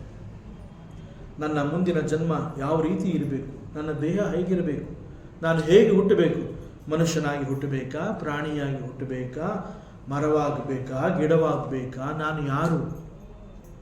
ನಾವು ಮಾಡಿರುವಂತಹ ಆ ಎಲ್ಲ ಕರ್ಮಗಳು ಕೂಡ ಬೀಜ ರೂಪದಲ್ಲಿ ಬಹಳ ಸೂಕ್ಷ್ಮವಾಗಿ ಸೂಕ್ಷ್ಮ ದೇಹದಲ್ಲಿರುತ್ತೆ. ಡೆತ್ ಹ್ಯಾಪನ್ಸ್ ಟು ದಿ ಸ್ಥೂಲ ಬಾಡಿ, ನಾಟ್ ಟು ದಿ ಸೂಕ್ಷ್ಮ ಬಾಡಿ. ಮರಣ ಅನ್ನುವಂತಹದ್ದು ಫಿಸಿಕಲ್ ಬಾಡಿಗಾಗುತ್ತೆ. ಫಿಸಿಕಲ್ ಬಾಡಿ ಮರಣವನ್ನು ಹೊಂದುತ್ತೆ, ಸೂಕ್ಷ್ಮ ದೇಹಕ್ಕೆ ಸಾವಿಲ್ಲ. It is waiting. ಮುಂದಿನ ದೇಹ, ಮುಂದಿನ ಜನ್ಮ ಎಲ್ಲಿ, ಹೇಗೆ, ಅವೆಲ್ಲವನ್ನು ನಿರ್ಧಾರ ಮಾಡುವಂತಹದ್ದೇ ಸೂಕ್ಷ್ಮ ದೇಹ. ಸೊ ಈ ಎಲ್ಲವುಗಳಿಗೆ ನಾನು ಸಾಕ್ಷಿ. So I am not even the sukshma deha. I am free from all these things. ಇದ್ಯಾವುದು ನಾನಲ್ಲ. ಅದನ್ನೇ ಇಲ್ಲಿ ಬೃಹದಾರಣ್ಯಕ ಉಪನಿಷತ್ ಹೇಳ್ತಾ ಇದೆ. ಆತ್ಮಾನಂ ಚೇತ್ ವಿಜಾನೀಯಾತ್ ಅಯಂ ಅಸ್ಮಿ ಇತಿ ಪುರುಷಃ. ದೇಹಕ್ಕೆ ಅಂತ ಒಂದು ಪ್ರಾರಂಭ ಇದೆ, ಅದರಂತೆ ದೇಹಕ್ಕೆ ನಾಶ ಕೂಡ ಇದೆ. It is subject to so many ಬದಲಾವಣೆಗಳ ನಿಯಮಕ್ಕೆ ಒಳಪಟ್ಟಿರುವಂತಹದ್ದು ಈ ದೇಹ. ಅದೇ ರೀತಿ ಮನಸ್ಸು ಕೂಡ ಅನೇಕ ಬದಲಾವಣೆಗಳಿಗೆ ಒಳಪಟ್ಟಿದೆ, ಅದು ಕೂಡ ನಾಶವಾಗುವಂತಹದ್ದು. ಆದರೆ ಇವೆಲ್ಲವುಗಳನ್ನು ಸಾಕ್ಷಿ ಎನ್ನುವಂತಹದ್ದು ಶಾಶ್ವತವಾಗಿ ನೋಡ್ತಾ ಇರುತ್ತೆ. And you are that. It is ಅವಿನಾಶಿ. ಯಾವಾಗ ಈ ನಾನು ಎಂಬುದು ಒಂದು ಶುದ್ಧ ಪ್ರಜ್ಞೆ, ಪ್ಯೂರ್ ಕಾನ್ಷಿಯಸ್ನೆಸ್ ಅನ್ನುವಂತಹದ್ದು ಗೊತ್ತಾಗತ್ತೆ, ಆಗ ದಿಸ್ ನಾನು, ಯಾವ ಒಂದು ಅಹಂಕಾರ ಅಂತ ನಾವು ಅಂತೀವಿ, ದ ಸೇಮ್ ಅಹಂಕಾರ ಈ ಎಲ್ಲ ಹೊದಿಕೆಗಳನ್ನು ಕಳಚಿ ನೇರವಾಗಿ ಎಲ್ಲವುಗಳಿಗೆ ಸಾಕ್ಷಿ ಅನ್ನುವಂತಹದ್ದು ನಾನು ಅಹಂಕಾರವಿಲ್ಲದ ನಾನು ಆಗಿರುತ್ತೆ. ಆಗ ಈ ಒಂದು ದ 7th ಸ್ಟೇಜ್ ವಿದ್ಯಾರಣ್ಯರು ತಿಳಿಸ್ಕೊಟ್ಟಿರುವಂತಹ 7ನೇ ಹಂತ ಸಂತೋಷ, ತೃಪ್ತಿ, ಆನಂದ ಸ್ವರೂಪಿ, ಸಂತೋಷ ಸ್ವರೂಪಿ, ಅದು ನಾನು ಅನ್ನೋದು ತಿಳಿಸುತ್ತೆ. ಆಗ ಅದು ದೇಹವಲ್ಲ ಅನ್ನೋದು ಗೊತ್ತಾಗುತ್ತೆ. ಯಾವಾಗ ನಾನು ದೇಹವಲ್ಲ ಅಂತ ಗೊತ್ತಾಗುತ್ತೆ, that is the end of all types of sufferings. The moment when you understand that you are not the body, that is the end of your sufferings. ವೇದಾಂತ ಇಂತಹ ಒಂದು ಸತ್ಯವನ್ನು ತಿಳಿಸ್ಕೊಡುತ್ತೆ. ಈವನ್ ಅಷ್ಟಾವಕ್ರ ಗೀತೆಯ 15ನೇ ಅಧ್ಯಾಯದಲ್ಲಿ ಗುರು ಅಷ್ಟಾವಕ್ರರು ಹೇಳ್ತಾರೆ, ನತ್ವಂ ದೇಹೋ ನತೇ ದೇಹ ಭೋಕ್ತಾ ಕರ್ತ ನ ವಾ ಭವಾನ್ ಚಿದ್ರೋಪೋಸಿ ಸದಾ ಸಾಕ್ಷಿ ನಿರಪೇಕ್ಷ ಸುಖಂ ಚರ. ಅವ್ರು ಹೇಳ್ತಾರೆ, ನೀನು ದೇಹ ಅಲ್ಲ ಅಪ್ಪ, ದೇಹ ನಿಂದು ಅಲ್ಲ, ನೀನು ದೇಹ ಅಲ್ಲ, ದೇಹ ನಿಂದು ಅಲ್ಲ. ಸೊ ನೀನು ಚೈತನ್ಯ ಸ್ವರೂಪಿ, ಸದಾ ಸಾಕ್ಷಿ, ಮತ್ತು ನಿನ್ನಲ್ಲಿ ಯಾವ ಬಯಕೆಗಳು ಇಲ್ಲ, ನಿರಪೇಕ್ಷ ನೀನು. ಯಾಕೆ ಅಂತಂದ್ರೆ ಯು ಆರ್ ಪೂರ್ಣ ಪುರುಷ. ಸೊ ಸುಖಂ ಚರ, ಇದನ್ನು ತಿಳಿದು ಸುಖವಾಗಿ ನೀನು ಮುಂದೆ ಸಾಗು. ಸ್ಪಿರಿಚುಯಾಲಿಟಿ ಅಂತ ನಾವೇನು ಹೇಳ್ತೀವಿ, ಅಲ್ಲಿ ಹೆಚ್ಚು ಸಾಧನೆಯನ್ನು ಮಾಡಬೇಕು ಅಂತ ಆಸೆಯನ್ನು ಇಟ್ಕೊಂಡಿರುವಂತಹ ಸಾಧಕರುಗಳಿಗೆ ಗುರು ಅಷ್ಟಾವಕ್ರರು ಈ ರೀತಿಯ ಉಪದೇಶವನ್ನು ಕೊಟ್ಟಿದ್ದಾರೆ. ಬಿಕಾಸ್ ಆಫ್ ದಿ ಅಜ್ಞಾನ ಅಬೌಟ್ ದಿ ಆತ್ಮ, ದೇಹವನ್ನು ನಾನು ಅಂತ ನಂಬಿ ಈ ದೇಹದ ಸುಖಕ್ಕಾಗಿ ಇಂದ್ರಿಯ ವಿಷಯಗಳಲ್ಲಿ ಹೆಚ್ಚು ಆಸಕ್ತಿಯನ್ನು ಹೊಂದಿ ನಾವು ಅನೇಕ ಕರ್ಮಗಳಲ್ಲಿ ಭಾಗಿಯಾಗ್ತೀವಿ. ಒಂದೊಂದು ಕರ್ಮ ಅನೇಕ ಫಲಗಳನ್ನು ನೀಡುತ್ತೆ. ಪ್ರತಿ ಫಲಕ್ಕೂ ಕೂಡ ನಾವು ಜನ್ಮವನ್ನು ತಗೋಬೇಕಾಗತ್ತೆ. ಅಂತಂದರೆ ಒಂದು ಜನ್ಮದಲ್ಲಿ ನಾವು ಎಷ್ಟು ಕರ್ಮಗಳನ್ನು ಮಾಡ್ತೀವಿ ಅಂತಂದರೆ ಎಣಿಸಲಾರದಷ್ಟು ಜನ್ಮಗಳನ್ನು ಮತ್ತೆ ಸಂಪಾದಿಸಿ ನಾವು ಇಟ್ಕೊಂಡ್ಬಿಟ್ಟಿರ್ತೀವಿ. ಅಷ್ಟೊಂದು ಕರ್ಮಗಳನ್ನು ಮಾಡಿರ್ತೀವಿ. ಅದಕ್ಕೆ ಇಲ್ಲಿ ಗುರು ಅಷ್ಟಾವಕ್ರರು ಹೇಳ್ತಾರೆ, ಸ್ಪಷ್ಟವಾಗಿ ತಿಳ್ಕೋ, ನೀನು ದೇಹ ಅಲ್ಲ, ನೀನು ಮನಸ್ಸು ಅಲ್ಲ. You are not the body and the body is not yours. ನೀನು ದೇಹ ಅಲ್ಲ, ದೇಹವೂ ನಿಂದಲ್ಲ ಅಂತಂದಮೇಲೆ ದೇಹಕ್ಕಾಗಿ, ಇಂದ್ರಿಯ ಸುಖಕ್ಕಾಗಿ ಯಾಕೆ ನೀನು ಕರ್ಮವನ್ನು ಮಾಡ್ತೀಯ? ಮಾಡುವಂತಹ ಕರ್ಮ ಯೋಗವಾಗಿ ಬದಲಾಗುವಂತೆ ಕರ್ಮಗಳನ್ನು ಮಾಡು. ದೇಹಕ್ಕಾಗಿ ಕರ್ಮವನ್ನು ಮಾಡಬೇಡ, ಇಂದ್ರಿಯ ಸುಖಕ್ಕಾಗಿ ಕರ್ಮವನ್ನು ಮಾಡಬೇಡ. ಆಧ್ಯಾತ್ಮ ಸಾಧನೆಯಲ್ಲಿ ತೊಡಗಿರುವಂತಹ ಯಾರೇ ಸಾಧಕರಾಗಲಿ, ಮೊದಲು ಅವರು ನಾನು, ನನ್ನದು ಅನ್ನುವಂತಹದ್ದು, ಅಂತಂದರೆ ಅಹಂಕಾರ, ಮಮಕಾರ ಇವುಗಳೆಲ್ಲವನ್ನ ಬಿಡಬೇಕು. ಸೊ ಹಾಗಾದರೆ ಈ ದೇಹ ಯಾಕೆ ಸಿಕ್ಕಿದೆ? It's a tool for you. Use the body. ಕರ್ಮವನ್ನು ಮಾಡೋದಕ್ಕೆ ನಿನಗೆ ದೇಹ ಸಿಕ್ಕಿದೆ. ಮಾಡುವಂತಹ ಕರ್ಮ ಯೋಗವಾಗಿ ಬದಲಾಗುವಂತೆ ಕರ್ಮವನ್ನು ಮಾಡು. ಹಾಗೂ ಅನೇಕ ಕರ್ಮಗಳನ್ನು ಈ ಮೂಲಕ ದೇಹವನ್ನು ಉಪಯೋಗಿಸಿಕೊಂಡು ಅವೆಲ್ಲವೂ ಯೋಗವಾಗುವಂತೆ ಮಾಡಿದಾಗ ಯು ಆರ್ ನಾಟ್ ದಿ ಕರ್ತ. ನೀನು ಕರ್ತಾನೇ ಅಲ್ಲ ಅಂತಂದಮೇಲೆ ಅವುಗಳಲ್ಲಿ ಫಲ ಇರೋದಿಲ್ಲ. You are not the bhokta. ಈ ಕರ್ತೃತ್ವ ಮತ್ತು ಭೋಕ್ತೃತ್ವ ಇವುಗಳು ಬರೋದು ಬಿಕಾಸ್ ಆಫ್ ದಿ ಅಹಂಕಾರ. ಆದ್ದರಿಂದ ಮೊದಲು ನೀನು ಅರ್ಥ ಮಾಡ್ಕೋಬೇಕಾಗಿರುವಂತಹದ್ದು, you are not the body and mind. ಅದರಿಂದ ಸ್ಥೂಲ ಶರೀರ ಮತ್ತು ಸೂಕ್ಷ್ಮ ಶರೀರಗಳ ಮೇಲಿನ ವ್ಯಾಮೋಹವನ್ನು ತ್ಯಜಿಸಿದ ನಂತರ he gets a guru in his life. Guru ಯಾವಾಗ ನನಗೆ ಸಿಗ್ತಾನೆ ಅಂತಂದರೆ, only when I understand I am not this body, not even the subtle body, I am nothing, I am pure consciousness. ನಾನು ಇದು ಯಾವುದೂ ಅಲ್ಲ ಅಂತಂದಾಗ the next moment guru is there in front of us.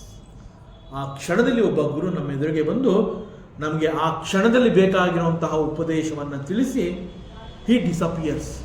Because ಯಾವಾಗ ಒಬ್ಬ ಶಿಷ್ಯನಿಗೆ ಗುರು ಉಪದೇಶವನ್ನು ಕೊಟ್ಟಾಗ there is no difference between guru and ಶಿಷ್ಯ.